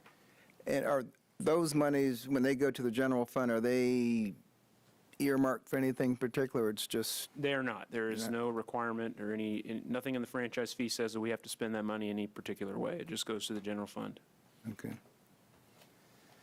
Right. I have suggestions for the second part of it, but we can, I guess, do the discussion on the first part first. Okey-doke. Okay, so we'll focus on the position description, compensation first, and then we can move to a discussion about potential funding of Salina Media Connection. I'm comfortable with how staff's worked through that and the estimates of the expense and the recommendation to reduce the funding congruently, in the amount that the city's going to have to spend. Are we confident that Eagle Communications can take this up? Are they practiced? I assume they're using our equipment and they're not familiar with it. Yes, they will be using our equipment, and we're working through all of that right now. We had Cox on site.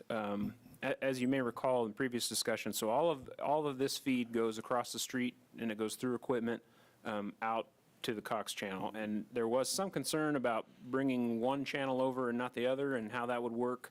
We've since worked that through with Cox, and they are able to take the equipment that's at Memorial Hall right now that just streams Cox Channel 20, and they'll bring that across the street. We'll get it connected. We will have to buy some additional server space. There's some other just technical things that we'll have to do, but right now Cox and Eagle are working through that with us. So we are confident that we'll be able to stream that moving forward. And the present agreement is agreed to by all the parties. Would the reworking of it just take out the redlining, or are there some of those other benchmarks that were put in when it was renegotiated in January that have to do with providing information to us on different. Well, that's a good question. So when we reworked this the last time, we put in all of the reporting requirements were put in place, and most of that was done, I think, in order to kind of gauge the viewership of the content that they have going out. There's really no way to tell how many viewers are watching their programming on Channel 21. So we wanted those reports because we wanted to know how many people are actually viewing, and we do have those things. I have reached out to Salina Media Connection. If there is, different reporting or a different way that we can do that, we certainly can. If the commission isn't concerned with that, we wouldn't necessarily have to have them provide all of those reporting requirements. That's really something that we can work through depending on how much it is that the commission wishes to see. I mean, I'll be honest, my main focus up to this point has been how do we get a good quality product out of the commission meetings. And the other stuff we haven't really, we've kind of just let Salina Media Connection do what they need to do on the other content. We don't really monitor that. We don't have any guidelines for what they do on that side. With the exception of, we require them to have local content from 6 to 10 p.m. on Channel 21. That's really the only requirement that we put in place. And we can certainly keep that if there's if the commission has an idea about something additional or more that we would want to put in there, we can certainly do that. I think one of the key points is if we reduce their funding, we really need to talk with them and figure out what it is that they can do with that amount of money, or if they have an option to replace some of the funding in other ways. I mean, I just don't know what it is. If we say we're going to give them $100,000, I think we have to have the expectation that they're only going to be able to do $100,000 worth of content or whatever that is, if that makes sense. Commissioners, I'd add a couple of things. Those performance measures have been tweaked over multiple versions of the agreement with the intent of creating some measurable metrics for you as the governing body to assess as you reconsider entering into an agreement with them to, frankly, determine how much value they provide. And so if those are helpful, historically having given you that information, if you find that helpful, we can certainly keep them.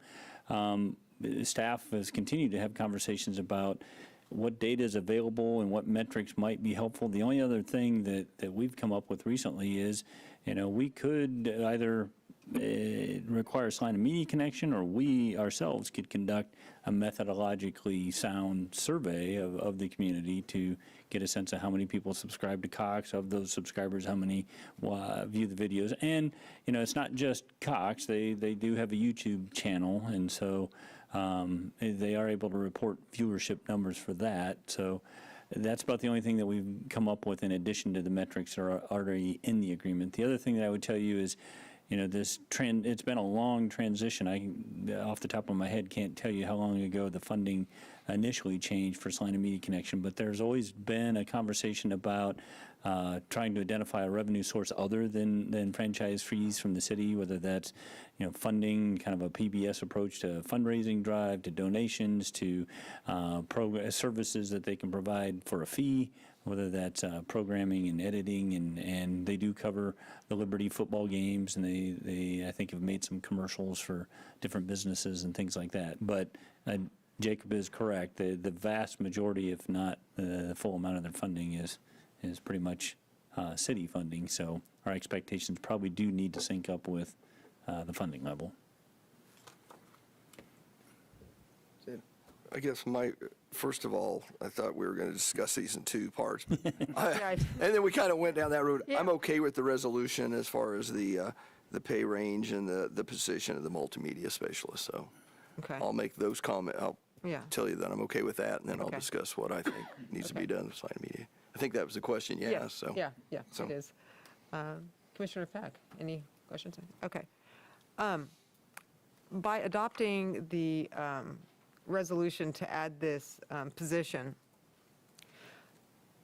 does this mean that that pay range is in concrete? Like, if we have the ideal applicant that can't accept 59,946, but could do 62.5, I mean, is this something that we're going to be providing HR and staff with enough leeway that you could have the ability to get your ideal candidate, or is this an absolute?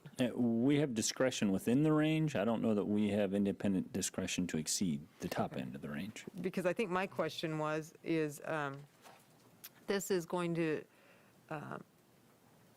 this isn't going to be obviously a 9-to-5 job. This is going to involve a lot of evening work and a lot of kind of on-the-fly troubleshooting, and that's where I was a little bit concerned, because from our previous discussions, both in the strategic planning session and just ongoing over the last few years, we've talked about the increased emphasis that we want to put on, on our programming, our social media visibility, really working hard to connect with citizens. And I guess I would just want to make sure, I feel bad about already, raising the threshold for the position salary potentially, but that's going to take a lot of diverse talents in terms of being able to do the technical side, the creative side, and I would hate to see us be hamstrung by somebody who could do it for close to that, but not Right. at that exact range. And I'll defer to Jacob, but just to be clear, this is an additional position. Right. We've held off filling the public engagement coordinator position until we could figure out where we're headed with this decision. But Right. So this position would be supervised by the public engagement coordinator, and Right. some of the things that you're describing would be more on the public engagement coordinator. As far as Okay. the hours go, I think there wouldn't be an expectation that they're working a full 8-hour day and then covering And then- meetings on top of that. We'd have to work with them in terms of schedule. Yeah, and we did look at the pay ranges and what we have currently for IT-type people, and we kind of tried to put that in a pretty similar pay range to where we would have an IT2 tech, or an IT tech 2. Actually, it's a little bit higher than that. So it is in the range where we think we'll be able to hire somebody. And then the community engagement coordinator position is one level higher Okay. than this position. What's the timeline for filling the position, posting it and filling it? As soon as you, if I can get it, Okay. I hope I can get it posted by the end of the week or the end of next week if we Okay. get this approved today. Okay. And my final question is, do we have a sense of what our investment with Eagle Communications is going to be in order to get them, in order to have them get this set up for the person who's going to assume responsibility? I don't have a dollar amount. I don't think it's going to be significant. I don't think it would be even close to the city manager's purchasing authority. Threshold. Okay. And then for actually running the meetings, if we get to that point and we don't have somebody on board and they do the actual have somebody in the booth, they'll charge us an hourly fee, and it'll just be a monthly bill. So I don't think there's going to be a real significant cost to getting that. And I didn't mention, but Cox did say there will be a fee to bring some of that stuff across the street. Right, they've estimated around $8,000, but I should have a more solid number here in the next couple of days. So they're working through that. So there certainly will be some upfront cost, hardware, software, that sort of thing. Okay, great. Thank you. Any other questions from the commission regarding this position specifically? One pigback on you. I was going to ask, and I forgot to ask early. This is an ambitious job description. Can one person handle this? And when you mentioned the community, not outreach, but engagement, thank you, coordinator, so, okay, well, that would certainly absorb some of this, but not just for when this person is on vacation, but it's a lot of, it's sort of like the church organist, you expect them there every Sunday, and they never So get we'll have the community engagement coordinator, which we're rebranding that position. So it will be the multimedia coordinator is the new name for that position, and this is the multimedia specialist. Those two will work in conjunction. If we need a part-time person as well, then we will look at that. I think there's enough money in that $120,000. If we need to bring somebody in part-time to do some of that, we can do that as well. I have done the analysis on the amount of hours in meetings specifically, and even on the heaviest week, if the city commission has a 9-hour meeting and the planning commission has a 4-hour meeting, we're still, in most weeks, are not even going to hit 20 hours of actual meetings. So I think that we're going to be okay as far as that, and that's a really, really heavy week. So there's a lot of weeks where there's not much else going on but city commission meetings. So if we can keep the city commission meetings under 9 hours, then I think we'll be all right. Hey. I'm sorry. Hey, you know what? I apologize. I'm looking at all these former mayors, and I'm like, I feel attacked. It's been a long time since we've had a 9-hour meeting. And as our meeting's being broadcast right now, is all the work being done by Paul in the room right now? Or is there Yes. anyone else behind the scenes who's, No. so just one person should be able to run the operation? Okay. What will the county do? We have offered to provide it for them. It doesn't really make sense for them to hire a person to do it because it's really only 2 hours a week for them and maybe 3 hours if they have a planning commission meeting. So we've offered to do that for them for a fee. So I've requested that they fund us at $15,000 a year, and that will help cover the cost of an employee or of the employee, and then some additional, if we need to put some money back for equipment, and because we want to make sure that we're maintaining the stuff in this room at a high level. I mean, the whole intent here is that we expand our capacity to provide the public with a good quality service, and that is going to entail, new equipment from time to time, and we want to make sure that we're planning for that in the future. So I haven't got a response from that yet, but I've been working closely with the county administrator, and I think I'll have something from him before too long. All right, any further questions in regard to adding this position? Does this need to be one motion when we're discussing the position and also our contract with Salina Media? I think one motion for the approval of the resolution is fine, and then we can move on to that next discussion, have Okay. another motion for Okay. that, if that's, or consensus, depending on what the decision is, I suppose. Okey-doke.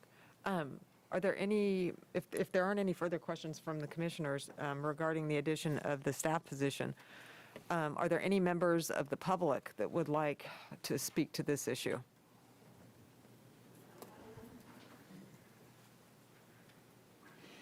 Hi, Commissioner Chad Farber again. I just had a few questions.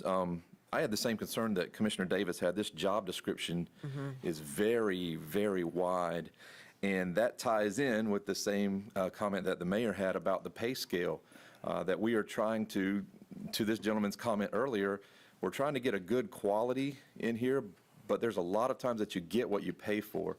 And I understand we're bound by the budget and bound by the funding, and I think it's going to tie in with the next thing of how we get the funding with SMC work out. But I think the main concern from the public is where this all originated, the quality of product that is going out into the community. I, fortunately or unfortunately, have been in this room for many of the city commission meetings, so I'm not seeing the streaming. I can go to the YouTube channels afterwards. But it will be interesting to see the improvements that have happened over the last month or 2 or 3. I know we had some issues when we first started with all the COVID and the Zoom and streaming. But again, for the community, I think we're looking for a quality product. And if we have to put a few more dollars into that, that's kind of where Salina needs to be going, I think. Does that make sense where I was coming from? I know we're limited by funding, but we also want to get a good candidate in that position as well. Does that make sense? Definitely. Definitely. Thank you. And I guess my comment to that would be that by bringing it in-house, we can control that, and we don't have different individuals pointing fingers at each other if we have a problem. We'll have to look at ourselves. So I think that's the part that I like. So if that position, if the salary doesn't fund a position to the extent we want it to, then we'll address that. So. Yeah, and I agree. I mean, if we post this position and we're not getting the quality or the quantity of applicants, then I think that the labor marketplace has spoken loud and clear. So, At that point, you come back and yeah. ask us to change the yeah, class. exactly. Okay. Do we have any indication of what our weekly viewership actually is? That's probably difficult to define. Yeah, well, I'll let Jacob take that. So we have no indication on what's on Cox channel. I mean, we can look on our YouTube metrics and see how many people are. And I think typically for our meetings, it's maybe 40 or 50 on our channel. maybe not even that high. I can't tell you off the top of my head. I can give you, and this is unscientific, I don't have what you call the busy, I'm not running 50 people through my office every day, but every week, I'm not kidding, I have at least 2 or 3 people who, after we've done the medical part, will say, I just wanted to ask you something about the meeting. I was watching your meeting, and and they're regulars. The most of them are 72 and up, and they're watching, I think, pretty much the whole meeting. So there are people who appreciate being able to feel like they're part of the meeting, yet not have to travel out. Cox nor Nielsen do any type of tracking of viewership, and that was kind of my prior point. We might be able to develop a methodologically sound survey tool to put a finger on that, but unfortunately, that's been a frustration might not be the correct word, but that's just been an ongoing issue we've struggled with for years, is we don't have a way of measuring that number. Right. Is there anyone else who would like to speak? And I will let you know, Deborah, because I don't know when you got here. We're kind of breaking it up into 2 discussion points. The first is just the addition of the staff position itself. And then we're going to talk about Salina Media Connection funding. So I don't know if you want to speak to both or one or the other. You're welcome to speak however you'd like. Oh, but if I could have you come to the... I did not, I haven't been doing what you've been Okay, doing. So okay. that helps me. Okay. I do want to talk about this Salina Media Connection piece that I guess you're going to talk about after. Yes, we will. I can wait. What I was Okay. going to do is go ahead and read the email we got from our board chair. Gotcha, thank you.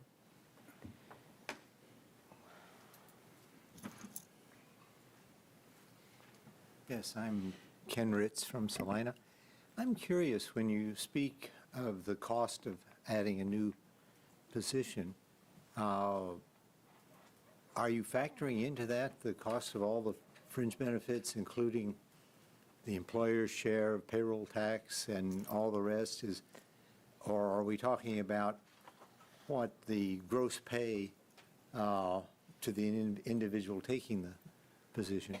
Because that's especially significant if you're comparing what, in this case, what Salina Media has been getting to what you'll have to pay bringing it in-house. To make it a fair comparison, you would need to add any additional supervisory costs. I mean, there's just a whole host of areas that cost. To make it a fair comparison. Otherwise, and to say where the funds are coming from, those have to be actual dollars. You can't say, well, fringe benefits don't count. Well, the bank won't agree with that.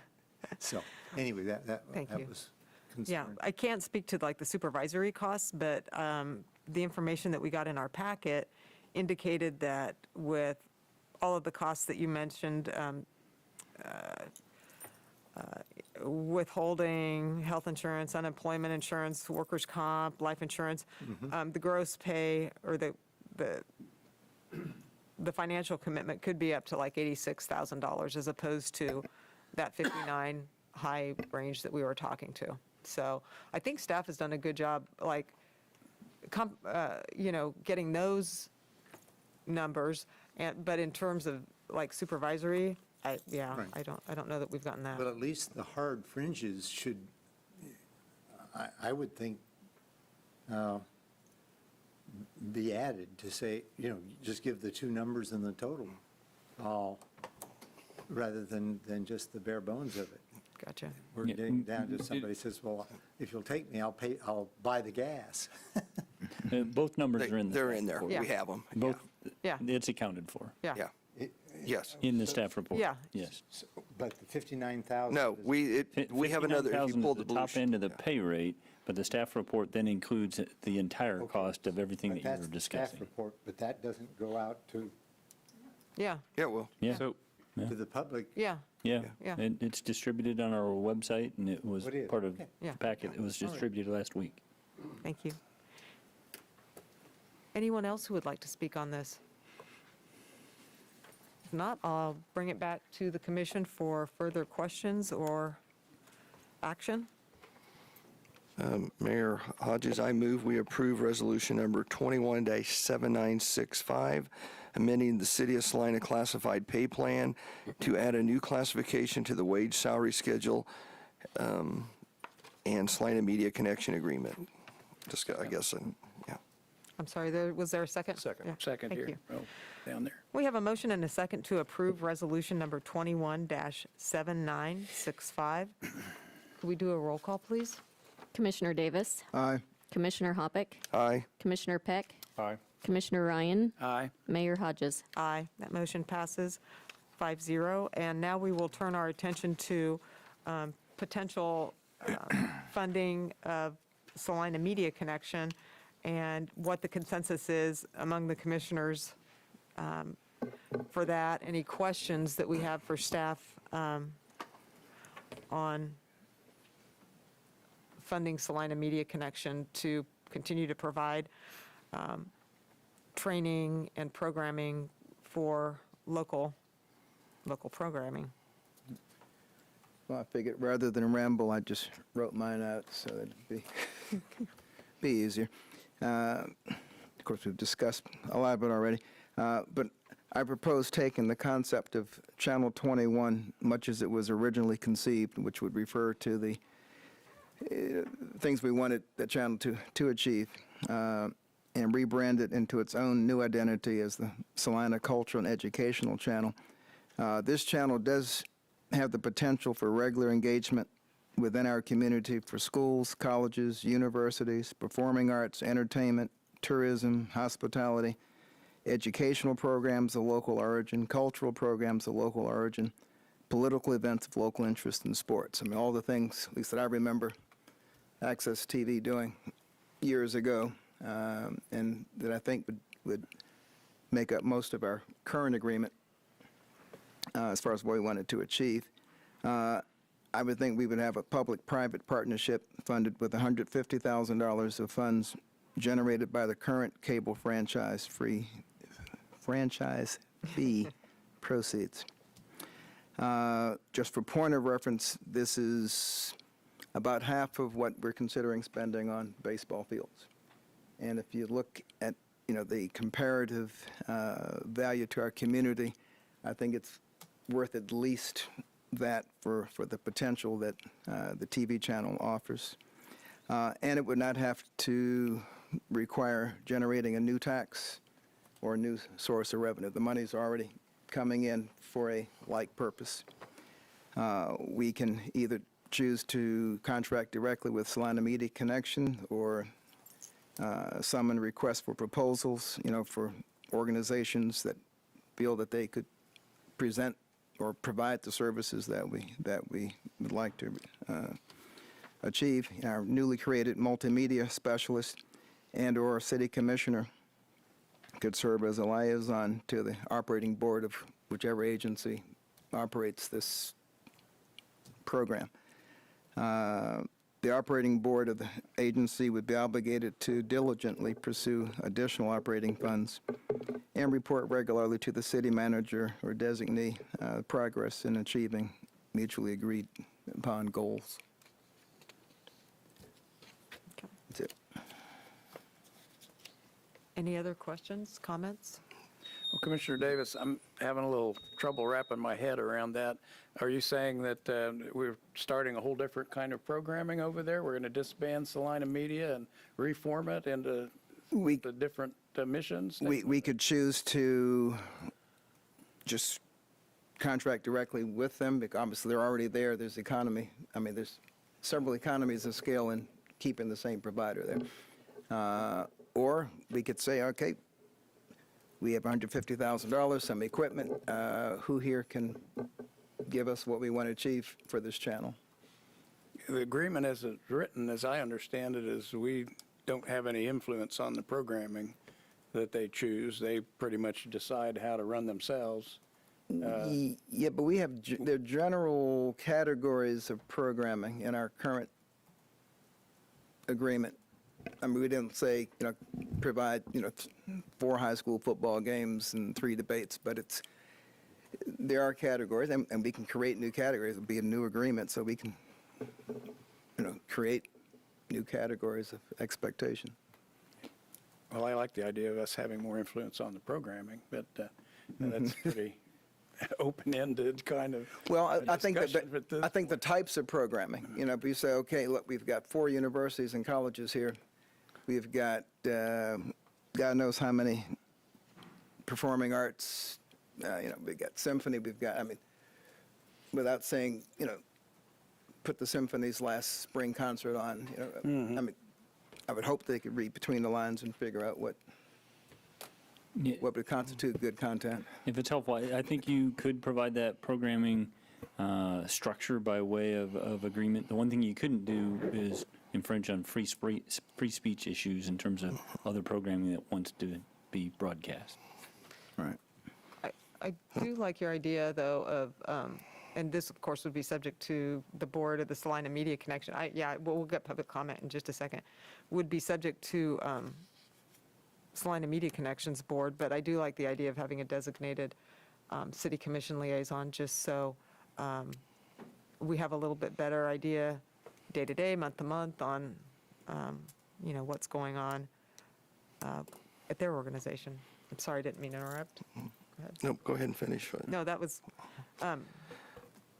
Yeah, I'm probably going to take the exact opposite view of Commissioner Davis. I've sat here and watched for an extended period of time how Salina Media Connection continues to have management issues, and look at the number of directors they've gone through. And Commissioner Davis, you didn't comment on potential, and that's what I keep hearing. We have the potential to do this. We have the potential to do that, and just have not seen that come through. I think when Salina Media Connection was set up back in the, was it 90s? It had its place. I think now with YouTube and a lot of the things going on, it's the reduced Cox subscribership. It's kind of lost its effectiveness. And I'm going to look at staff. Not only were we funding the $220,000, we were also funding maintenance, heating, air conditioning. We had about a $36,000 a year bill, and still would have over at Memorial Hall on top of what we've been funding them. Yes, we do provide those services, and I don't know the number off the top. So not only have There we is been added funding at expense. 220, we've been basically probably funding them at the 256 level. I just think as I look at as I try to look, and I agree with Commissioner Davis, I think there's a lot of people watch the government channel because it does affect their lives. I really have a hard time finding individuals that on a regular basis watch Channel 21. I think if we're looking at dollars that are going to affect the higher number of individuals in the community, I don't know if I see that going to the Salina Media Connection to continue programming on Channel 21. So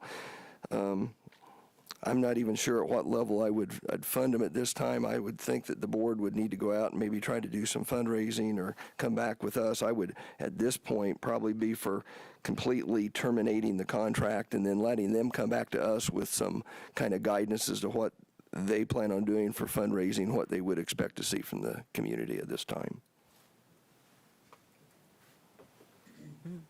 Mr. Peck? Commissioner Peck, do you have anything? I can go first if you want. Okay, all right.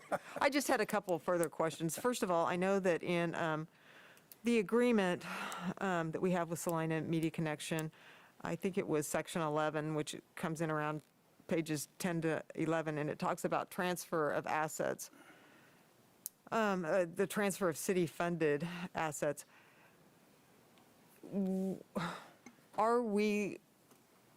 Are there going to be transfers of such assets, and would that transfer, in effect, cripple Salina Media Connection's ability to do their work? Well, if we continue with some sort of an agreement with them, I don't see any reason why we would transfer any assets. I think that part of the agreement would stay the same. I don't think that there's our plan for over here. I don't think there's anything that we there's need not very much equipment Right. that we would need that they already have. Most of the stuff we have, we would just purchase. I mean, there's a server over there that contains both channels information. We'll buy a new server. We're not going to try and do anything like that. So if we move forward in some fashion with an agreement, I don't anticipate we would want any of their equipment. Okay. If we were to terminate the agreement, then the equipment, would be ours, but I'm not sure we would have a need for it. I mean, there may be some things that we would have a need for we wouldn't want to duplicate. But I'm certain if the commission decides they don't want to move forward with Salina Media Connection and that Salina Media Connection wants to move forward in some fashion without an agreement with the city, we could come to some arrangement on the equipment that they already have purchased. All right, thank you. And my final question is, will there be a cost for Salina Media Connection in order to keep their channel up and running? Or is that something that Cox is willing to just go ahead and let them have, or are they going to have to acquire that channel? Or do we know? No, so it would still be the city's channel. I mean, I think if they move forward, we really have to have if they move forward and they're going to continue to cast on the Cox channel, we have to have an agreement with them. The channel is ours. Right. It's really Okay. the city's based on our franchise agreement. Okay. And that's the same way if it was anybody. We would have to have something in place to move forward. So if they're going to move forward in any fashion where they're putting, content out on Channel 21, we have to have some sort of an agreement with them. Thank you. I don't think Commissioner Hoppick and I are that far apart. One of my options was to ask for requests for proposals. And, I don't think there's anything wrong, with the concerns that have been raised in the last year and a half. I know I felt like an island by myself on a few occasions, but, I mean, they're all justifiable concerns. There's nothing wrong asking Salina Media to submit a proposal. We might, give them, I don't know if there's a way you can give the person already with the contract the right to give their proposal first before you decide to go further or not, but In this instance, I certainly think you could. In fact, some of the difficulty is staff trying to carry this water. Right. So if we were going to proceed, that might be a useful approach. right, I'd have to say that, I'm intrigued with your idea. I agree with Mr. Hoppick, too, that they need to propose to us, so maybe, Speak Sorry, in your can you mic. speak into the mic? sorry about that. So maybe that is an avenue to go down. Yeah, I think that kind of puts it in their court. I like that idea that we terminate their contract and let them make a proposal to us and see if they come up with something we can all live with. So, and I think it would be reasonable, and I picked 150,000. Anyone making a proposal would obviously need to have some idea of how much support we're going to give, because that would obviously influence what they could present.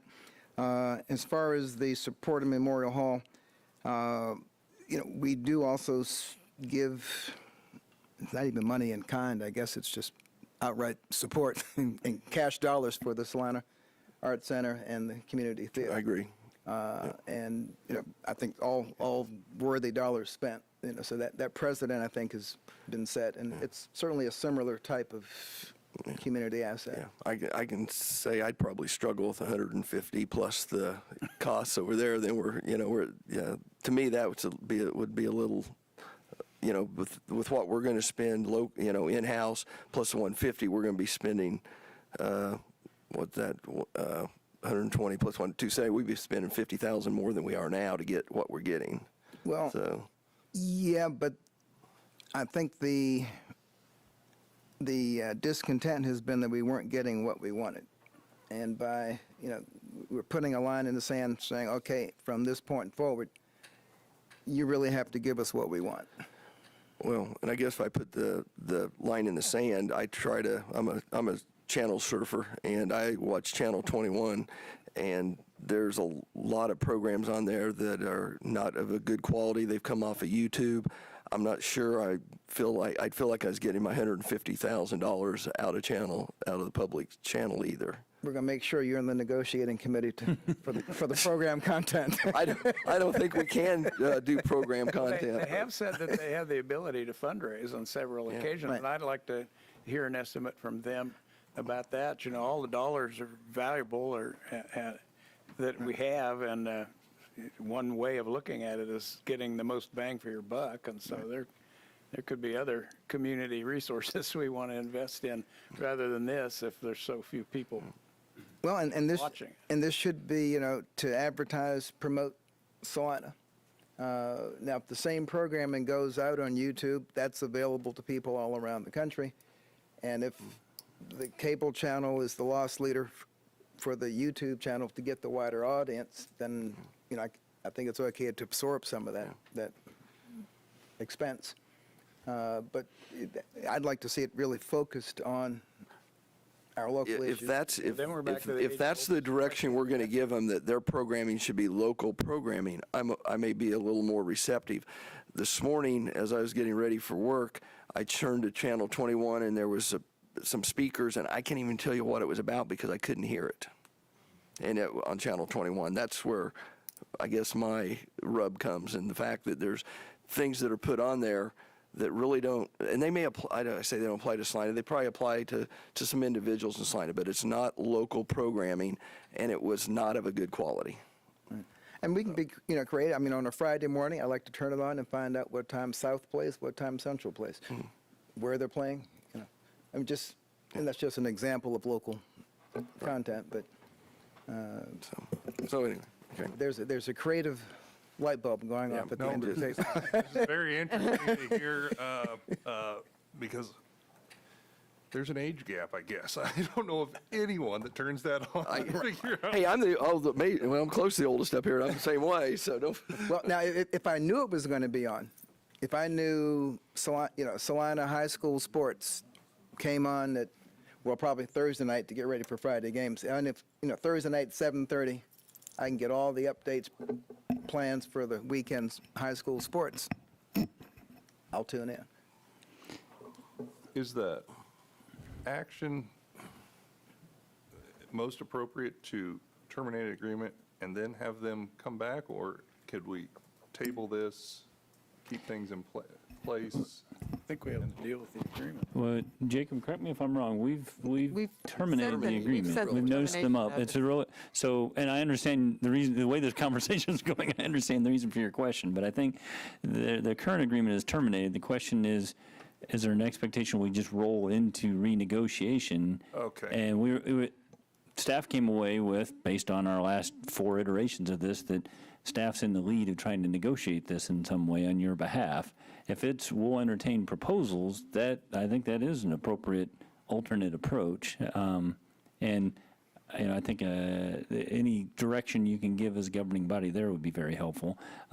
City Attorney and I had a side conversation just a minute ago, and as it relates to dictating programming, they are, there was some intentionality in terms of setting them up as a separate entity and having some independence, and we may need to sort through that a little bit, but I think if they're proposing to you in return for funding, we will do these types of programming, but they're not precluded from, whatever other programming, I'm hopeful that that's a balance we can strike, but, so far we've in past agreements been pretty explicit about we want your community in action. We want this many of them on this frequency, that type of thing.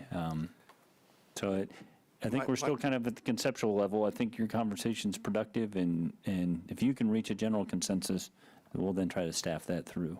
Yeah, Staff mentioned the possibility of there might be a way to get at the metrics of what the viewership is.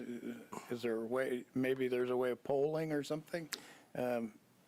If you've got ideas about that might be fruitful, I'd like to see us take a crack at that, because it's bugged me for 20 years that nobody knows who's watching and when. Well, and I guess part of my concern is when it comes to the public channel 21 is the only individuals I've heard from, and God bless them, they are passionate people, is their board, but that's the only people I've heard from. I have not heard from anybody in the public saying we need to continue Channel 21, the public access television.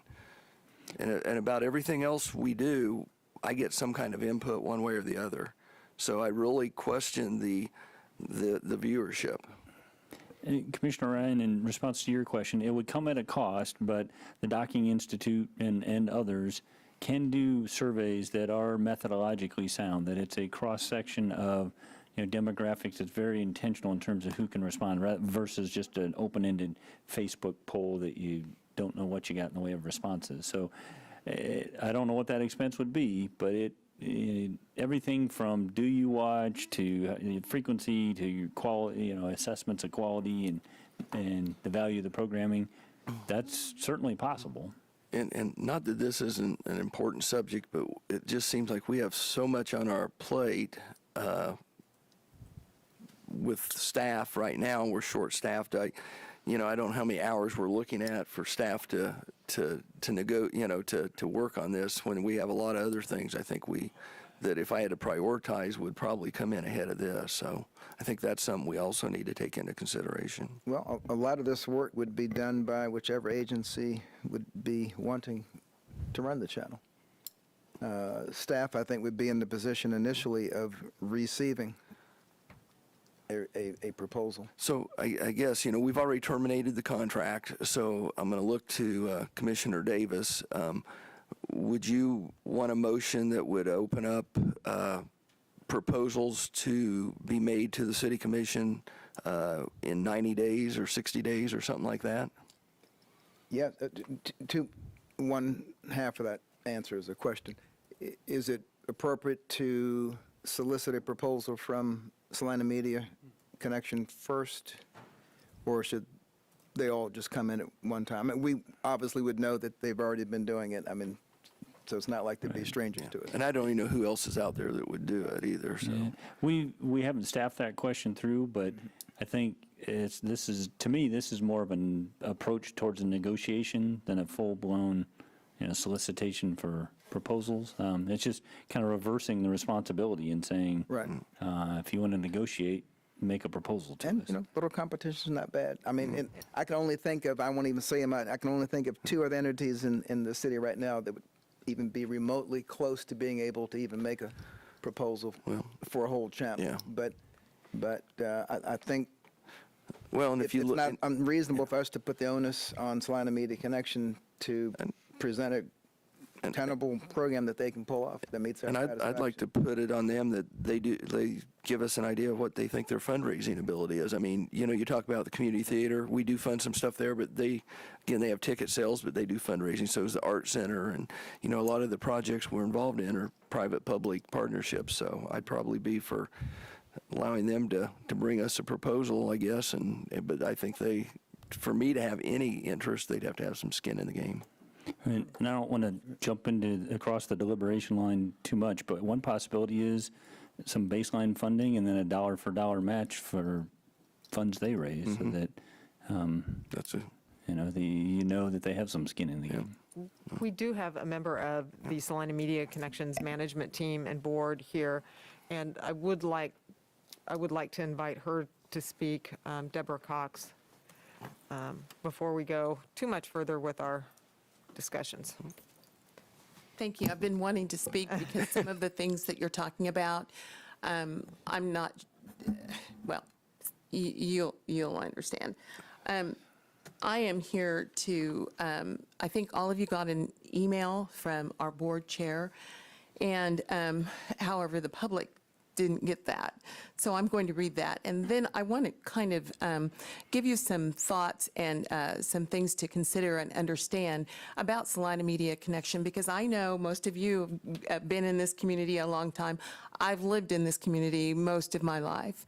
I want to tell you from my viewpoint about Salina Media Connection. But let me read this. It's dated May 24th, which is today, regarding the resolution that you have just voted on, but it's about this SMC part. Dear City Commissioners, as I will be unavailable to address the City Commission at the May 24th, 2021 meeting during the discussion of Salina Media Connection's future role and city support, I am submitting the following remarks. because the proposed resolution document was received with insufficient time for the SMC board to meet and respond, the opinions expressed are mine as an individual and not as chair of the SMC Board of Directors. And this is Nancy Klostermeyer, who is our board chair. Although the establishment of the new wage and salary classification is related to the action previously taken regarding discontinuance of SMC's coverage of city government meetings, the discussion of the city's future expectations and support of SMC in operating Channel 21 is a separate matter, warranting more determination of the impact the termination of this agreement will have on SMC's ability to move forward in meeting those expectations, as well as the important community role it will play. For example, will this action be considered a termination or a revision of the agreement? If it is a termination, are all of the provisions in the current agreement to be executed or just the items that have been redlined? Our long history, as well as desired future as a city and community access television partnership, warrants careful consideration of the potential, as well as known consequence of the pivotal change. In conclusion, it is unclear to me what impact the passage of this resolution as written will have on Salina Media Connection. It contains questions regarding SMC's future operation, which deserve in-depth consideration, aside from the matter of the city personnel issue. I, therefore, respectfully request that the action you take regarding resolution number, allow for more definitive action regarding the city's new agreement with Salina Media Connection. Thank you for your consideration. Nancy Klostermeyer. So some of the things that you're talking about are some of the things that she has raised as things that need to be defined and discussed. The board has not met. She's in Alaska. We have a meeting scheduled actually tomorrow by Zoom so that we can talk about these things and discuss them. The other things that were kind of discussed is how many people watch. We don't have a way of counting a lot of that, but we know exactly how many people watch the government channel because we have counted those, and every time that we play or every time you have a meeting, we've got the numbers of who watches those. It's harder to get the numbers of who watches what we put on Channel 21 because there's not been a way devised to count that. So you guys are right about that. We don't know. But as far as surveys, for 20 years, there have been surveys done. And we're in the process of doing another survey and have gathered a lot of the information already. And Greg was just kind of going over a few of those things today. The other thing about what we programming on Channel 21, we have to remember that, well, for one, we do have a lot of city programs that we invite folks over to tell us what's going on with the city, our city in action. And now that I'm up here, I'm on this, I got the spotlight on me. I can't remember all the programs that we schedule. Monthly, we schedule people to come in and be interviewed to tell us what's going on in the city government and in the city of Salina. With COVID happening, that had to stop because people weren't doing anything. We did start doing Zoom. But for a while, everybody was just kind of, how do we do this? What do we do? And then there were a couple of staff changes here, so we haven't started Your City in Action again. And there's another one we haven't actually started again. But we have pretty much continued to do those kinds of interviews with folks, United Way, other charities, other organizations, and they are shown on the channel, and they are sent to YouTube. So those things are there. The one thing that we have done since we changed the management team structure, instead of having an executive director, because once again, getting ready to get that done, actually having people come visit, that's when I actually started volunteering at the station again. We ran into, it started to get kind of strange, and then COVID happened. So we formed a management team. Nancy Klostermeyer, whose expertise is volunteers, Greg Stevens, whose expertise is many things, but he's also a professor at K-State Salina, K-State Salina. And then I joined as someone who is a work counselor. What I do is I am a counselor that looks at people with disabilities, people not with disabilities, but how do we get people to work, and how do we structure their work to make sure that they're doing what they need to be doing and focusing on what they need to be focusing on. So I can tell you the management team, we don't always think alike, we don't always perform alike, but we have been making some moves in the structure and what's happening at Salina Media Connection. And one of the things that I've been able to do is develop programs. And I talked about that last time I was here. We have new programs that we are developing, and some you've seen, a couple you haven't seen, but I am going to bet almost anything that you'll want to see those two programs that are coming up. And it's going to be under the program of Conversations in Color. So just know that we're not standing still, that we are looking at marketing, we are looking at fundraising. We haven't done fundraising very much because of the way the funding came and the things that we needed to do to earn the funding. And we have no problems with any suggestions, any people who want to tell us what kind of programming they'd like to see, but we are a community access television, and that means people can send us things, people can request us to show things. I will tell you, during February, we showed a program that I was totally against as an African American. I was just like, Craig, he's like, it was requested. So you all can request whatever programs you would like to have a show, as long as they don't have bad words in them, because that's one of the problems. We will not show those things, or we'll blank them out if we can. That is what community access is. And we are involved in the community. We do graduations, and we've had orders for DVDs already this morning, high school graduations. We will show any college graduations. We'll go and film them if they want us to. There are no limits in what we can cover when it comes to what's happening in the community, and we do cover as much as possible with a small staff, 6 folks. Not all of them are camera folks. Some are technicians that aren't camera folks. We are out there. Sunday, we had a 12-hour, I had a 12-hour day, and our staff had a 9-hour day. So just tell us some of the things you want to see if you haven't seen them. We'll work on making sure that those things get on if we can. If not, if you can't help us, we'll research it some, and we do a lot of research.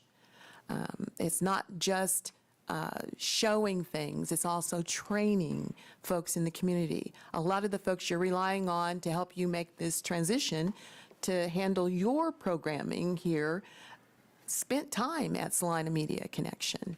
And they'll tell you, some were volunteers, some were actually executive directors. And so it's a place where we show things, but we also train, and we also do community things. So I just wanted to make that clear. What I'm hearing you say, what you're deliberating about, we've been deliberating about since we started. And we started because government folks and community folks came together and said, we need to have a community access television in Salina. And it happened. And so things do change, time changes, media changes, and we are changing with it, even though you don't think so, we are. And if we don't live up to what you want to run the city meetings, then yes, get someone who can do what you're wanting. And if you need some help, we're there, if you think we can help. If you need somebody to help, wherever you are, not just the city, we're there. And that's pretty much all I have to say. Thank you. Thank you. Oh, before you sit down, Ms. Cox.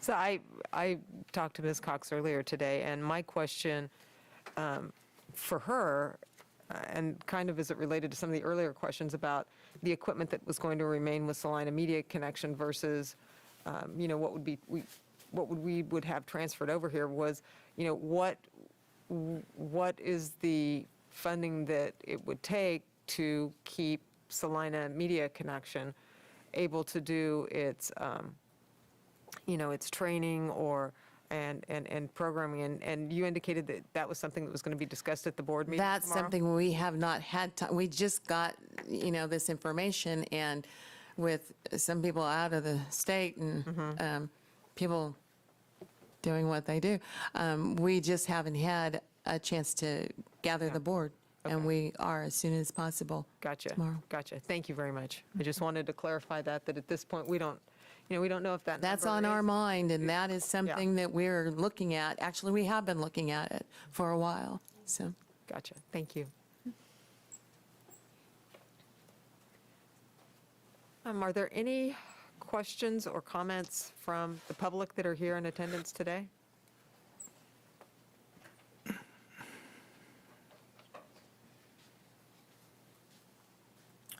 Dalton McDowell, Salina. One question. If if you don't have a contract with Salina Media, why are we still supporting their endeavors? It's kind of counterintuitive to pull that, but then still have to pay for them to continue. If I have a contract with somebody and they pull it, I don't expect them to continue to pay it. Why should we continue to pay them when we're not using their services? It's kind of ridiculous that we would waste money on them if we're not using their service. Thank you.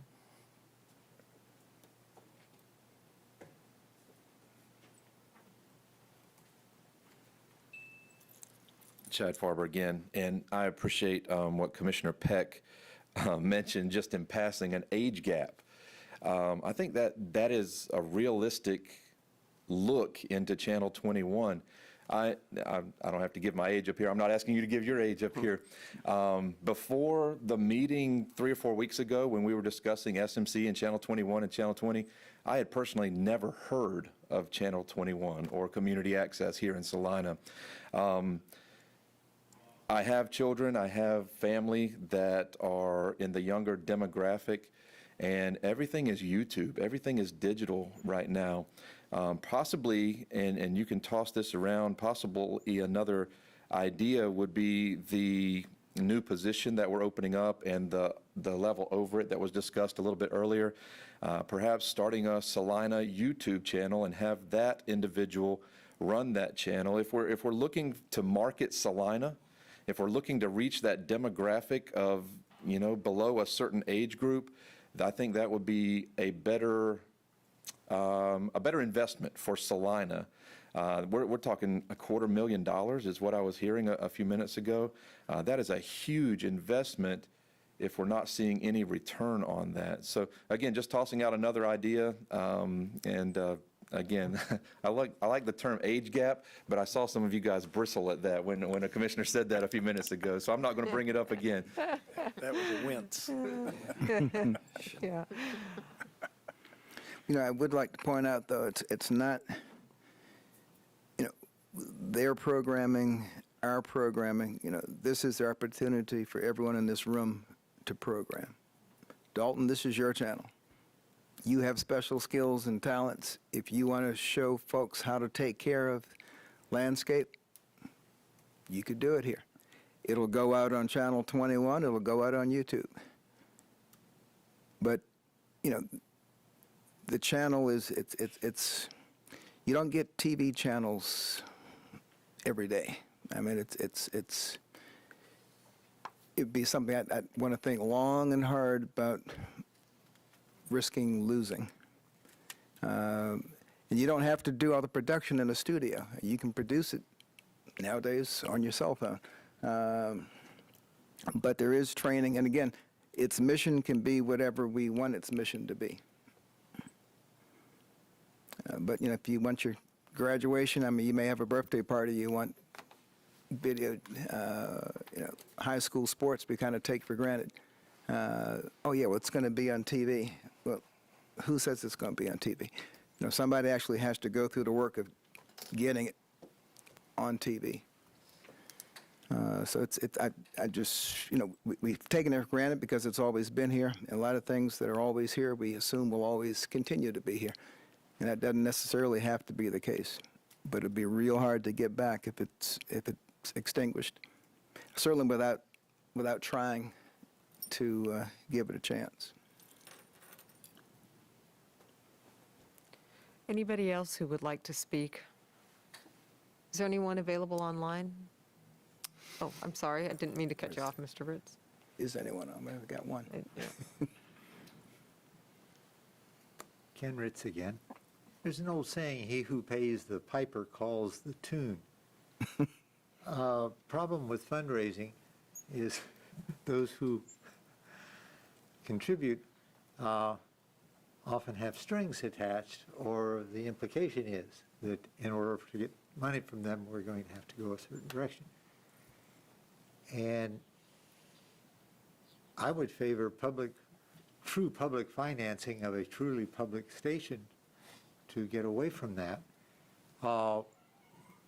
because it's something we really need, and I appreciate that Commissioner Davis shares that sense that to be part of the community, you have to feel, at the very least, that your concerns are being considered, and that your thoughts are being heard. So often, it's a straight path into one ear and out the other, with very good actors in positions of all sorts, who certainly appear to be paying attention, but the results that come of that are not evident. And I miss in Salina a lot of features of the newspaper. It would be nice to have an editor to have a newspaper. Radio used to be much more open than it is now. And if Channel 21 could look out at issues, whether it's the river, for heaven's sakes, COVID-19, we had all kinds of local concerns with businesses, with who's going to cover the costs that this virus has laid upon us, the need, if we're going to close certain businesses, not because they've done something wrong, they're not responsible for creating a virus and loosing it on the population, and to tap into all sorts of skills and knowledge that we have in this community, and have it available, and have people who see that their job is to reach out and tap into the pool of knowledge and the pools of concern and the pools of ignorance, the vast levels of ignorance that we have in so many areas. And a good local channel would be a tremendous boon to that. Getting the newspaper better based back in Salina, and there are newspapers in Kansas that are truly locally based. There are radio stations. I was just amazed when I came across 100.9 in Clay Center. And knowledgeable people, concerned, considerate, and I thought, man, that's what we need. When they got a new fire chief, the lady that interviewed him, and I thought, damn, that lady I'm sorry, Mr. Ritz, could I ask you to wrap it up? Yes. Thank you. Yes, you may. And it went for a half an hour, and I thought, yeah. And so with the way the commission spends money, $250,000 is a rounding error from the petty cash fund. But anyway, there's no question that will take some real doing. But that's, I think, what we need to do, and be able to bring people together, have them be able to tune in and be a part of these things, and take it from all angles. So there we are. Thank you. Anyone else? And I don't see a hand raised online, so I'll bring it back to the commission for further questions, discussion. I'm going to look at staff. Would it be prudent for us to just make a motion that the staff work with Salina Media Connection on some type of a funding level that they see needing from the city before we even get into programming and some of that? Yeah. We certainly could. I mean, I would like for the SMC board to go back and say, okay, this is what we need if we're going to continue to be active. Here's what we think we can do, and whether it's a match dollar for dollar, we continue to pay the 30-some thousand a year at Memorial Hall. I would like to put it on them to come back and give us a number, and then we can decide if that's a number we can live with or not. Right, because at this point, we don't know if it's if it's 50, if it's 150, if it's the existing level. Right, so. So I guess with that, I'll make a motion that we move that staff work with SMC to bring a proposal to the commission as to the potential funding level for the city of Salina for continued operation of the public channel 21. Second. We have. Could I ask for one clarification? Staff work, and this is semantics, but staff working with them versus staff requesting of them. Requesting of them, I guess I should say. I just, I mean, I don't want you don't have to get into they just need to bring staff, I guess, a proposal. And I don't know how I can summarize that, but I'm going to try. We have a motion that staff be directed to solicit a proposal from Salina Media Connection regarding their funding requirements. Does that sound about right? Sounds good. Okay. Could we have a roll call, please? Commissioner Davis. Aye. Commissioner Hoppeck. Aye. Commissioner Peck. Aye. Commissioner Ryan. Aye. Mayor Hodges. Aye. That motion passes 5-0. All right, item 8.1. Item 8.1, approve resolution number 21-7962, recognizing an applicant and allocating funding for the 2020 Kansas Community Development Block Grant, coronavirus. Madam Mayor, Commissioners, thank you. Lauren Driscoll, Director of Community and Development Services. This may look familiar. We did discuss this in 2020. It was part of the immediate COVID relief packages put out. This funding came through CDBG CV for coronavirus. We were awarded $169,200 and went through the process of allocating that to sub-grantees.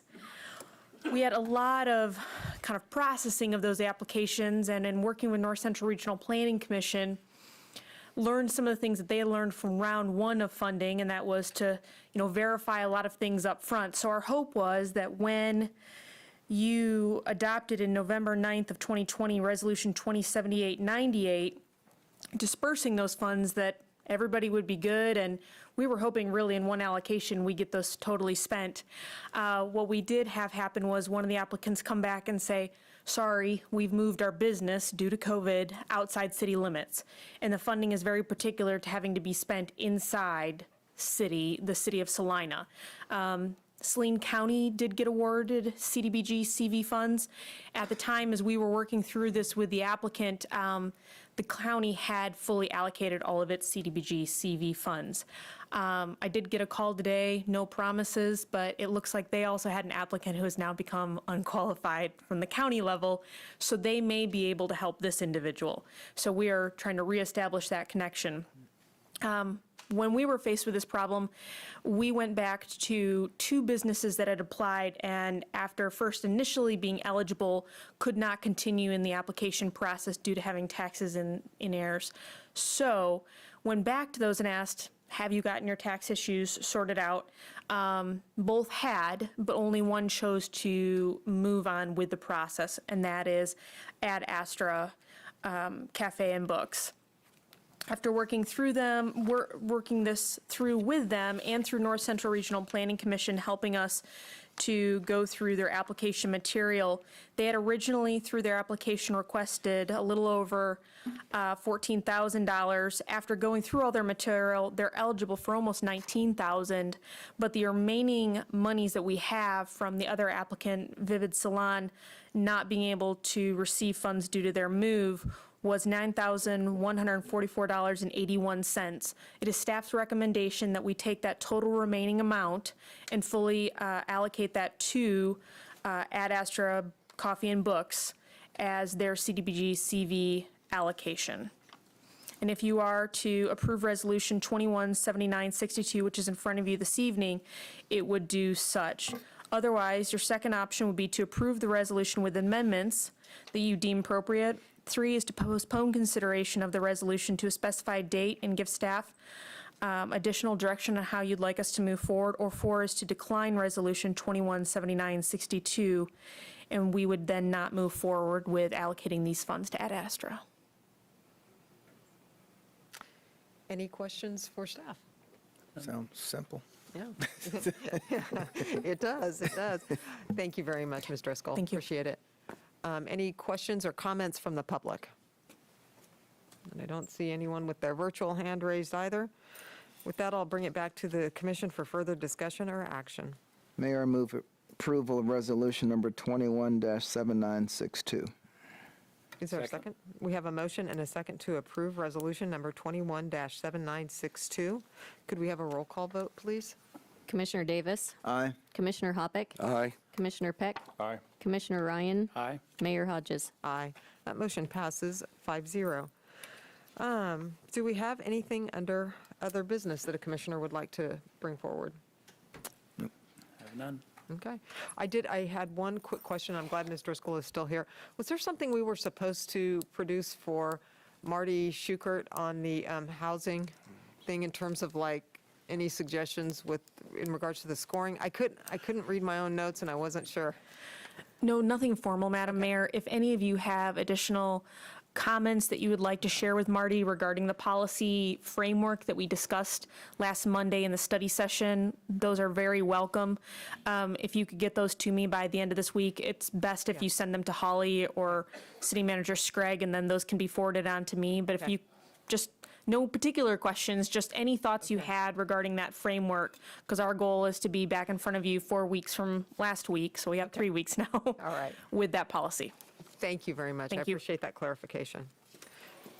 With that, I would accept a motion to adjourn. I move we adjourn. Second. All those in favor, say aye. Aye. And none opposed. Thank you.